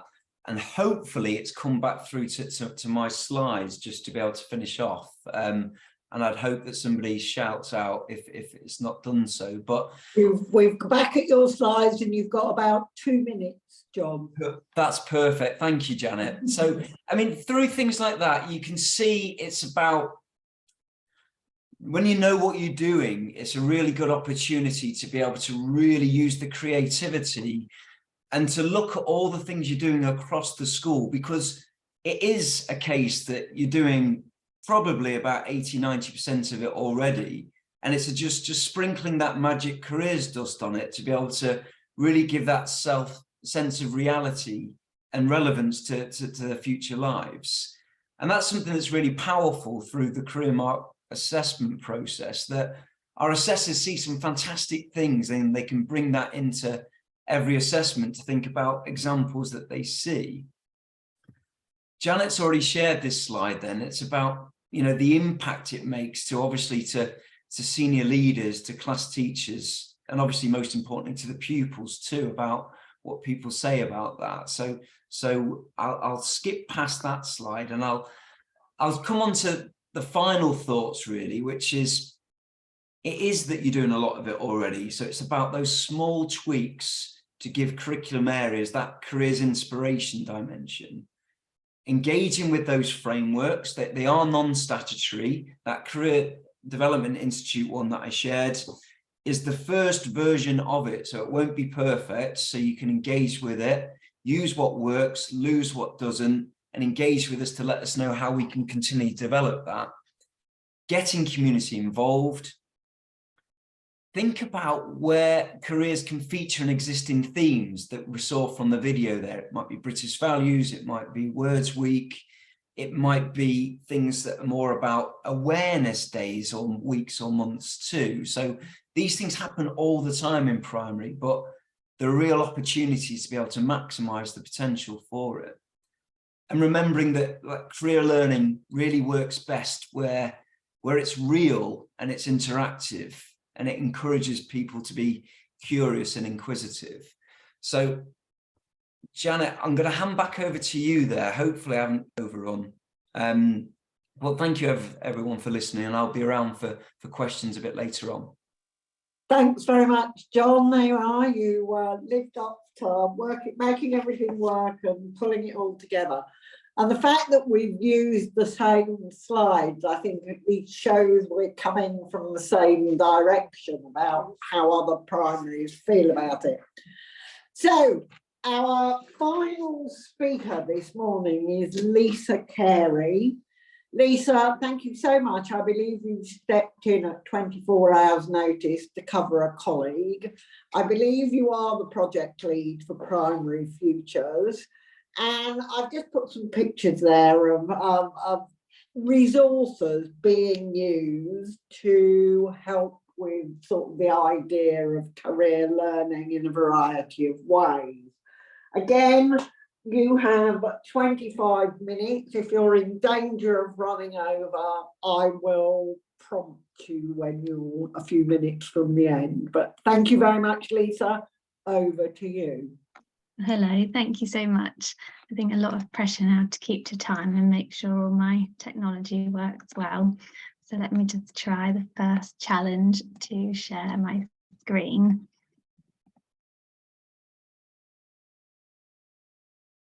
Apologies, thanks so much for the patience. Okay. I think it's coming. Don't worry and don't feel under pressure. Just, you know, do what you want to do, and I'll just give you a gentle nudge if necessary. Don't worry. Thank you. Hopefully you can see that okay. But yeah, thanks so much for such a warm welcome. It's really lovely to be here for the first Complete Careers Primary Conference and hearing all about the fantastic work that's been going on in schools and lovely suggestions of how to embed career-related learning into the primary curriculum. As an ex-primary school teacher myself, it's something I'm really passionate about. So yeah, thank you so much for having me here today. And yes, as Janet said, my name's Lisa. I work for the national education charity Education and Employers. just a brief background on the charity. We've got 3 main strands. So one of them is inspiring governance, where we connect schools with diverse volunteers to raise education standards.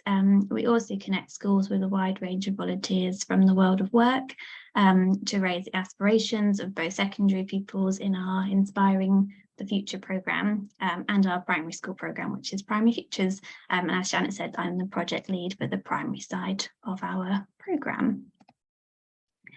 So today I'll talk to you a little bit about some of our latest research into career-related learning at primary level. I know Rachel and John have mentioned some of our research, which underpins much of the career-related learning work in primary, but I'll try to unpick a little bit further, as well as share practical tips on how schools can use Primary Futures to embed career-related learning into the curriculum by drawing on our huge database of diverse volunteers.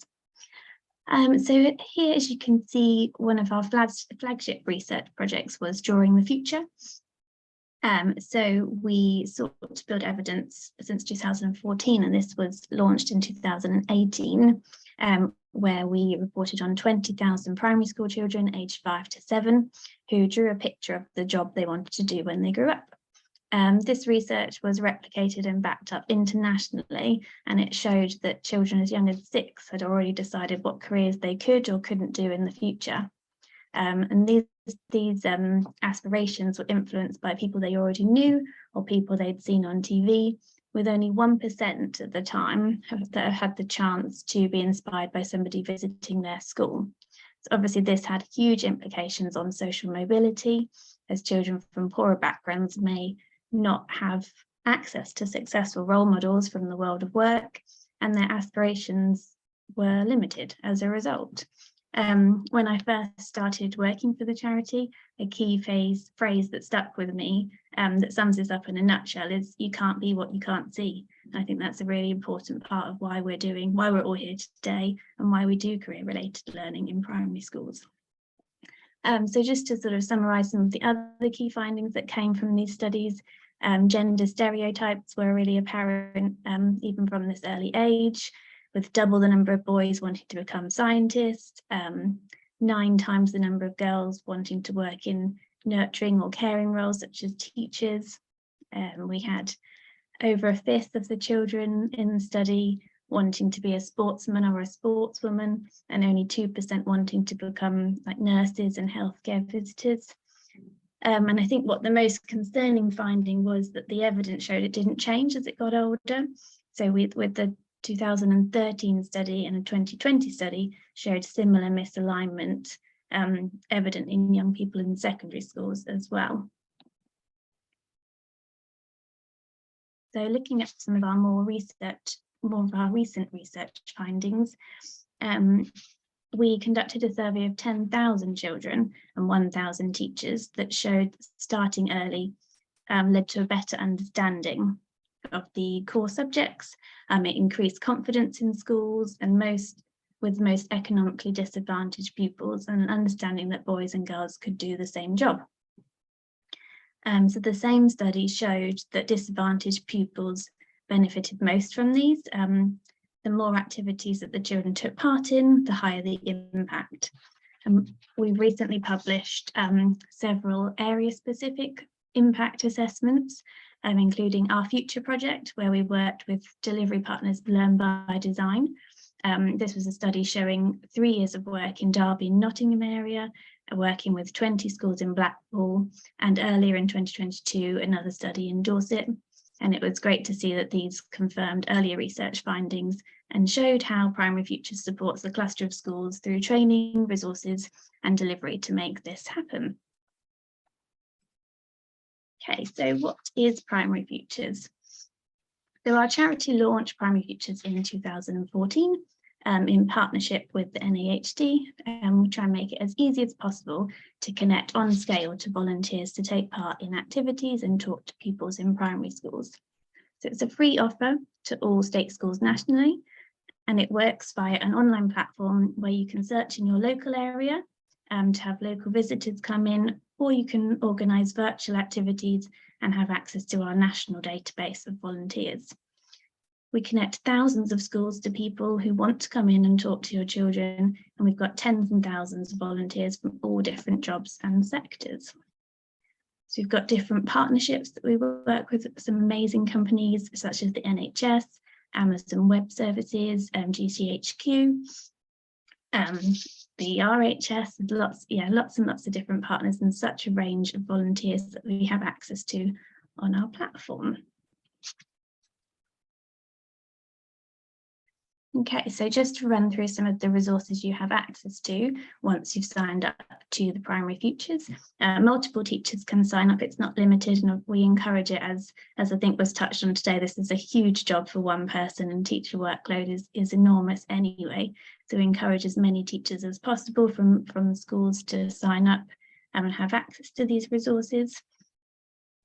So this, for example, are pre-recorded videos. If you're here today sort of starting out your career-related learning journey, this is a really good place to start. We've interviewed people from different jobs, different workplaces and sectors, and condensed them into really short videos. So it's a really nice way to see how you can make a start in career-related learning, how people can speak about their roles at a primary age appropriate level. They are also really good, if you're already further along in your journey, they're really good to slot into timetables for assemblies or PSHE lessons and things like that. I'll show you where to access those in a minute, but they're all separated and have suggestions of which key stages they're appropriate for. And we've got different sectors such as jobs in STEM, tech and transport and travel, NHS, and we've got tackling gender stereotype ones, and we will soon be releasing a new one. We try and update them all the time. And our next one is a really one that we're really excited about. It's a one we've done with our partnership GCHQ, and it should be really exciting. Obviously, it's quite a top secret organisation, so they've all got pseudonyms, they've got avatars over them because you can't see their faces, and it's just a really lovely insight into jobs that you wouldn't usually hear about.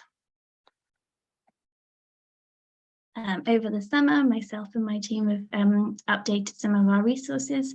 There's now a teacher handbook available on our platform, which not only gives an outline of how to use our site to invite volunteers into school, but also how to plan career-related learning, giving different examples of formats of activities and how to prepare for this and reflect on it afterwards with your pupils.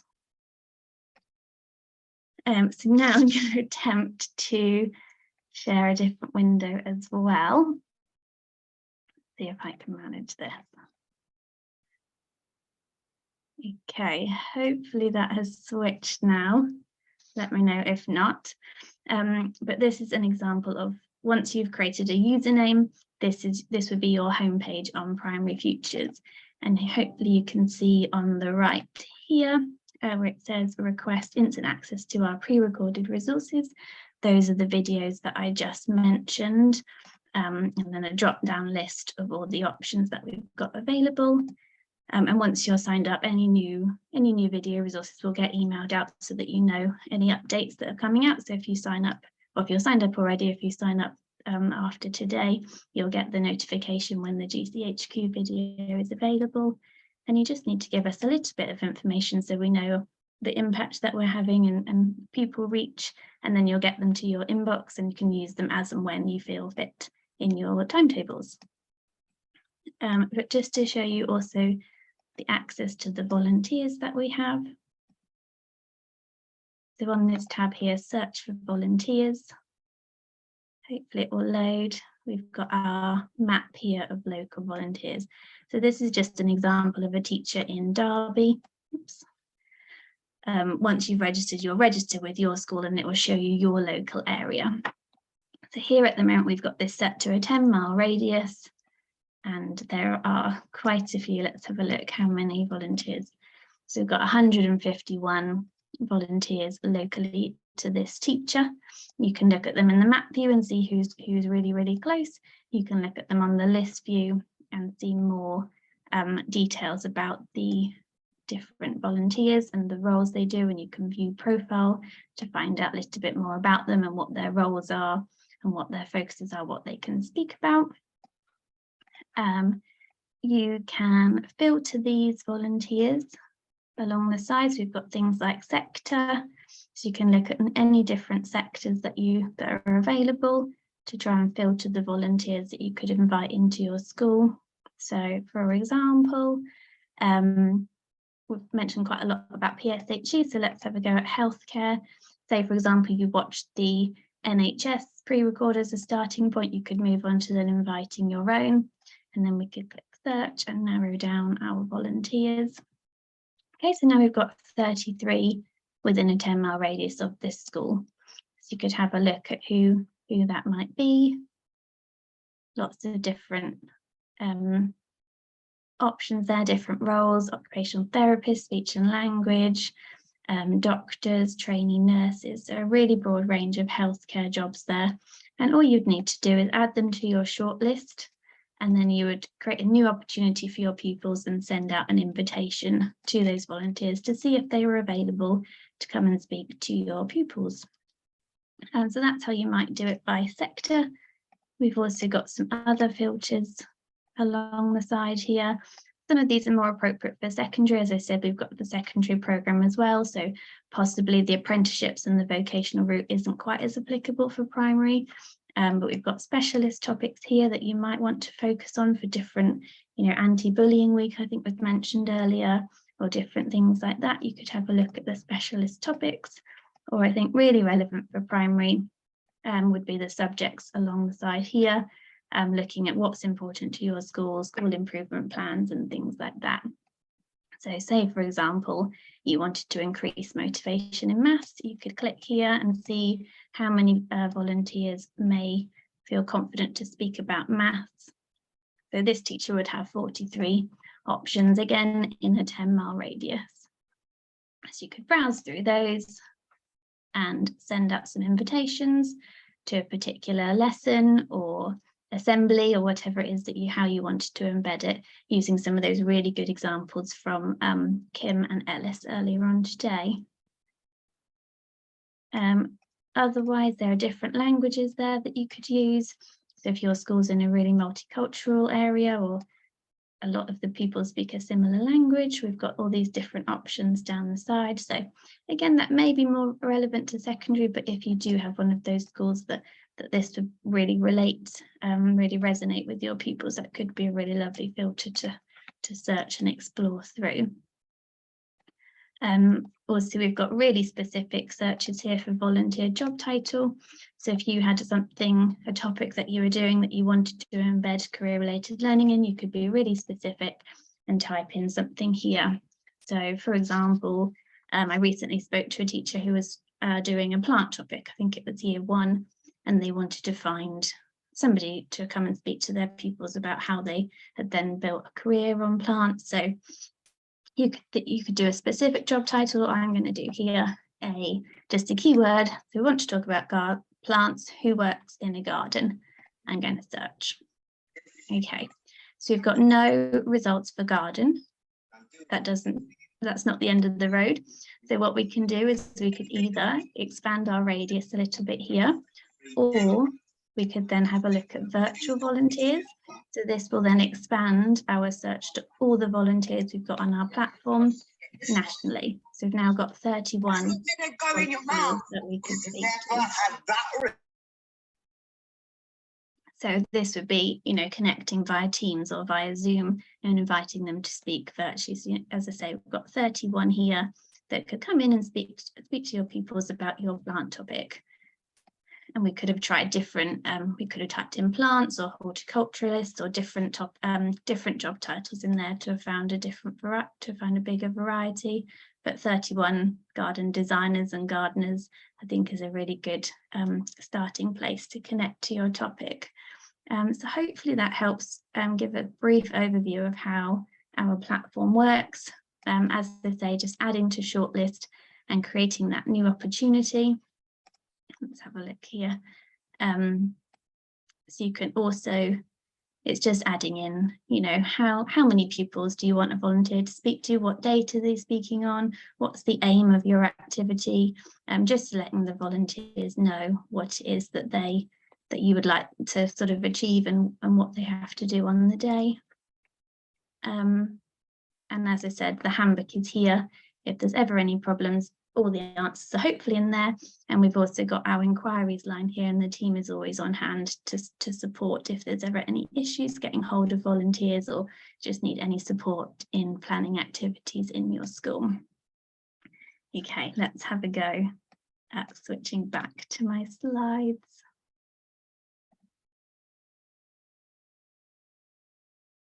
Okay, hopefully that's back on my slides now.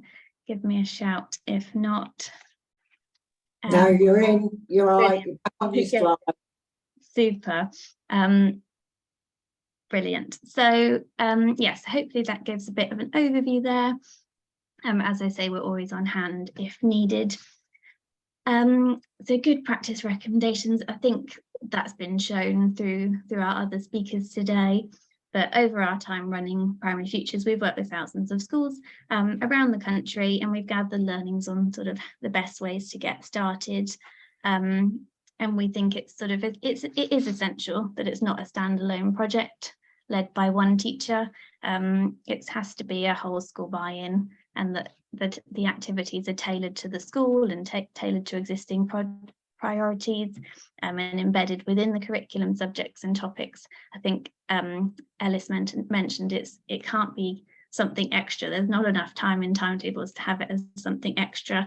The best way to do it is embedded in what you're already doing, to fit it in alongside and just to bring the learning to life. If they're seeing, you know, oh, I need maths to do this X, Y, Z, it makes them more motivated in those subjects as well. And I think, yeah, a really good way to increase attainment and motivation, and most importantly, to make it fun, that they make some of the most memorable lessons and memorable parts of primary school, having these different people and exciting opportunities. And the activity should be hands-on and engaging and inspire the children about their future. Okay, so hopefully I've kept time. The next steps that we suggest is to sign up for your own account, to have a look and see what volunteers are available in your area, have a little browse, request some of the pre-record videos and see how to fit in. And I'll pop the link in the chat in the moment. But yeah, thank you so much for your time today, and I'm around in a moment for any questions as well. Thank you very much. You've managed to keep the time beautifully, as everybody else did. You've shared a vast array of resources there that people will be able to potentially go away and identify what might work for them. I think, again, the danger is that we're overwhelming people with so many things that they could do.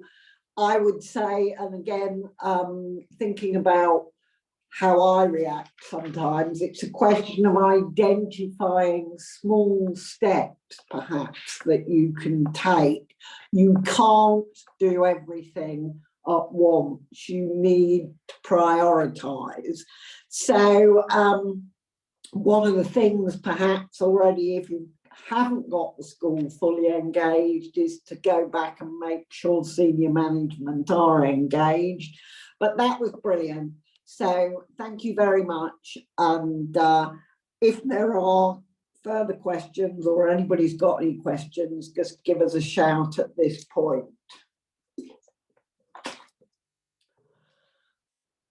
Lucy, do you want to just go to my questions slide, if possible? Lovely, thank you. Now, we apparently haven't really had very many specific questions, but John at the beginning asked what people were hoping to get out of the conference, and it seems that they were looking at maybe ways to improve their practice. Now, I think there's plenty of examples of that. Looking for new ideas, well, I don't think you could be short of those. If you knew all of that, I doubt you'd have signed up for our conference. Again, people wanted to be kept up to date. I think we have been doing that. There's obviously this waiting to find who and when and what exactly is going to happen with the Disadvantaged Primary project, but that will come. We all know what a bit of a disaster the government's been in the last few months.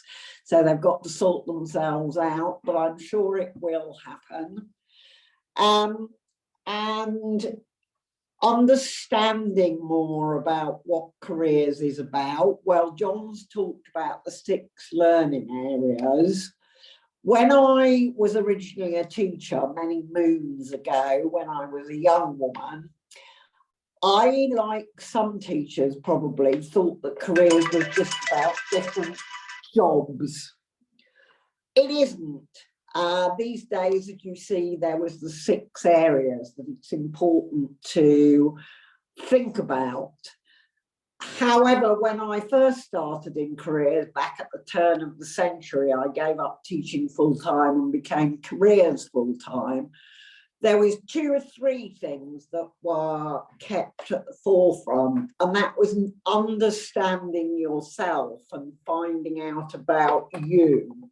Because without that, the next steps aren't terribly helpful. And I think that's something our British education system doesn't always do very well. So that is something to think about. But it is something that's going on much more now, and it's the helping yourself to grow. There's also the what is out there, but also how fast it's changing.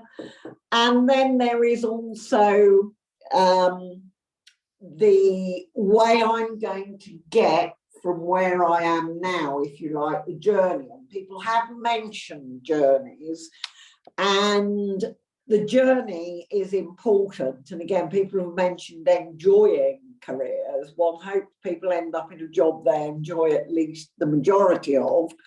So the journey is also very important, and it starts the earlier the better.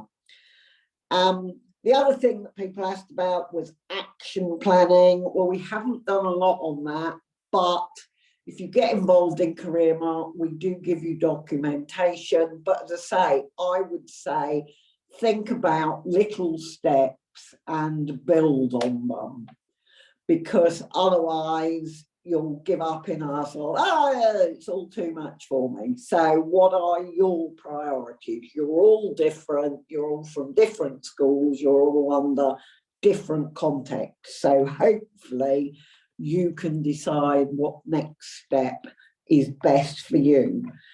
And as I say, if you're interested in finding out more, sign up for our newsletter when you get an evaluation, if nothing else, and then you'll be being kept abreast of developments, etc. Has anybody thought of any pressing questions while I've been trying to talk a little bit there? Now, Lucy, if you could move on to my next slide. Now, I've written this during the course of the morning, so apologies if there's any mistakes on it. This is my attempt to summarise what I've been listening to. So we've started off with a bit about learning that there is a lot of research now that tells us the sooner we begin, the more likely we are to help these young people. I don't know if anybody else ever knew this saying, but as I grew up, there was a saying around religion more than education, but the same principle works. The Jesuits apparently always said, give me a child till they're 7 and I've got them for life. Now, I think in a way that is true of anything. The sooner you begin, the sooner you can change and shape, and maybe they will be yours earlier rather than later. And what Careers is trying to do is make sure they don't get stuck in the rut that they are in. It's about social mobility. It's about appreciating all the things. So the earlier we help them to broaden their horizons, raise their aspirations, etc., the better. Also about that you're going to need to plan, things take time. Ellis took a very measured approach at the beginning about he's looking at what already goes on, he's going to use tools that are already there, don't reinvent the wheel.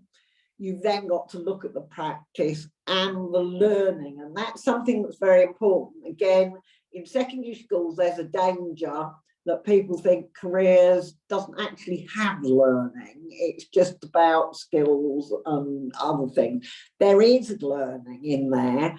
The CDI framework gives you a very good basis. Just like with any other subject, it's progressive and you need to learn and build on things, and things will change over time.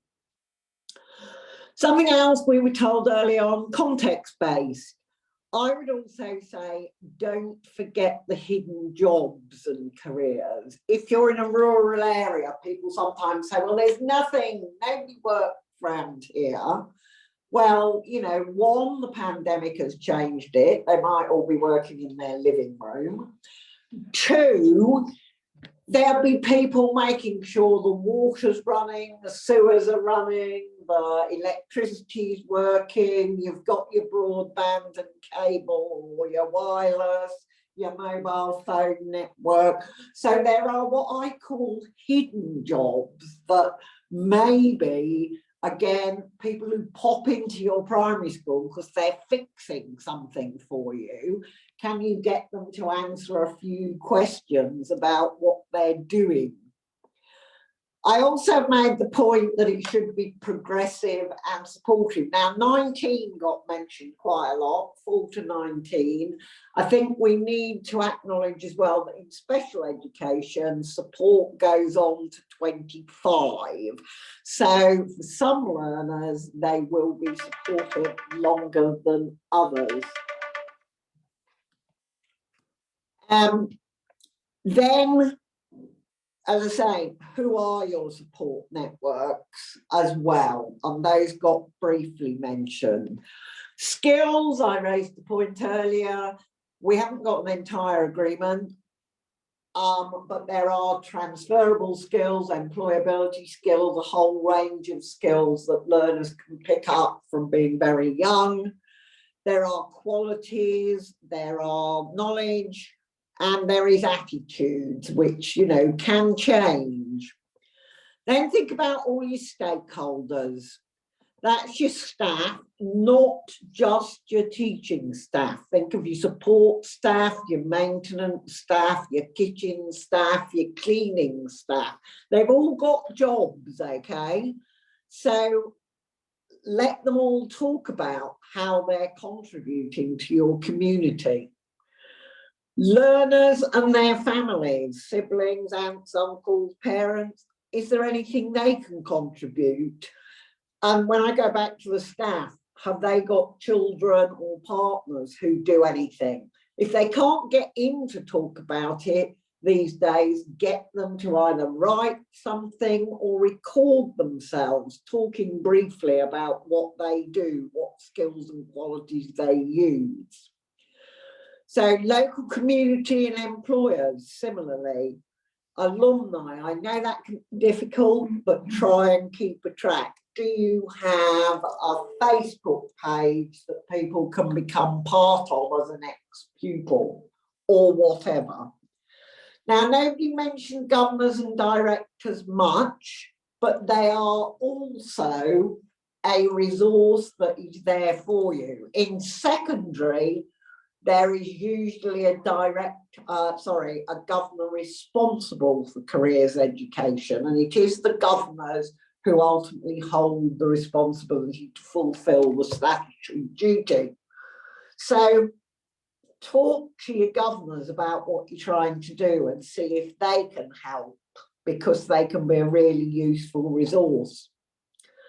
Transition skills and decision making are also really important in careers. Life is a journey. Sometimes secondary schools seem to think once they've got them out at the end, that's it, but they're not allowed to think like that anymore. But it is a journey. So are we equipping people to make decisions, to make transitions, and to understand the consequences of those. Again, we've talked a little bit about links between primary and secondary, and I think that's really important. It may even be that you need links between infant and junior. Some of you will be separate in that sense, and I think that's also important. So we've got that. Next, provider links.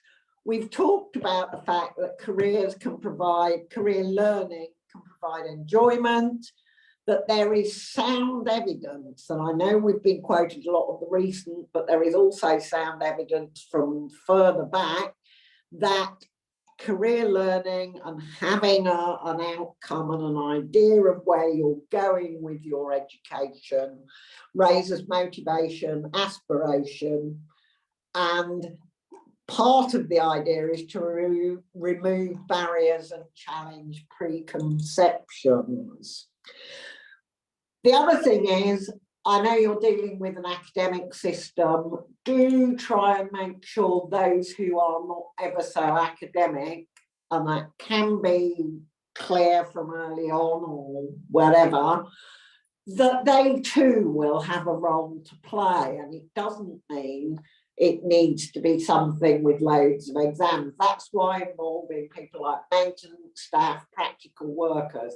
I mean, in the pandemic, where would we have been without our refuse collectors, our social work, health workers who are at the bottom of the food chain in some ways in terms of the way we think of them. So there is a sense of challenging and thinking about jobs and what's the importance and why are all the educated jobs perhaps the ones that get most. So challenging preconceptions, but enabling everybody to be part of it. We're dealing with neurodiversity, all those sorts of things. And finally, and nobody mentioned this much, and I'm just going to throw it in at the end here, the fourth industrial revolution. Use of ICT. When I do visit primary schools, it's obvious that in some subjects and lessons and so on, they are using iPads and computers and this and that and the other. But then sometimes they tell me they're getting learners to apply for jobs on a piece of paper and write it. And I say, well, actually, at the moment, people don't do that much anymore. They apply for jobs online. So can you make it an online application system? Also, can they maybe take little videos of themselves to talk about what they like, what they're good at, particularly if they're not good at writing things down?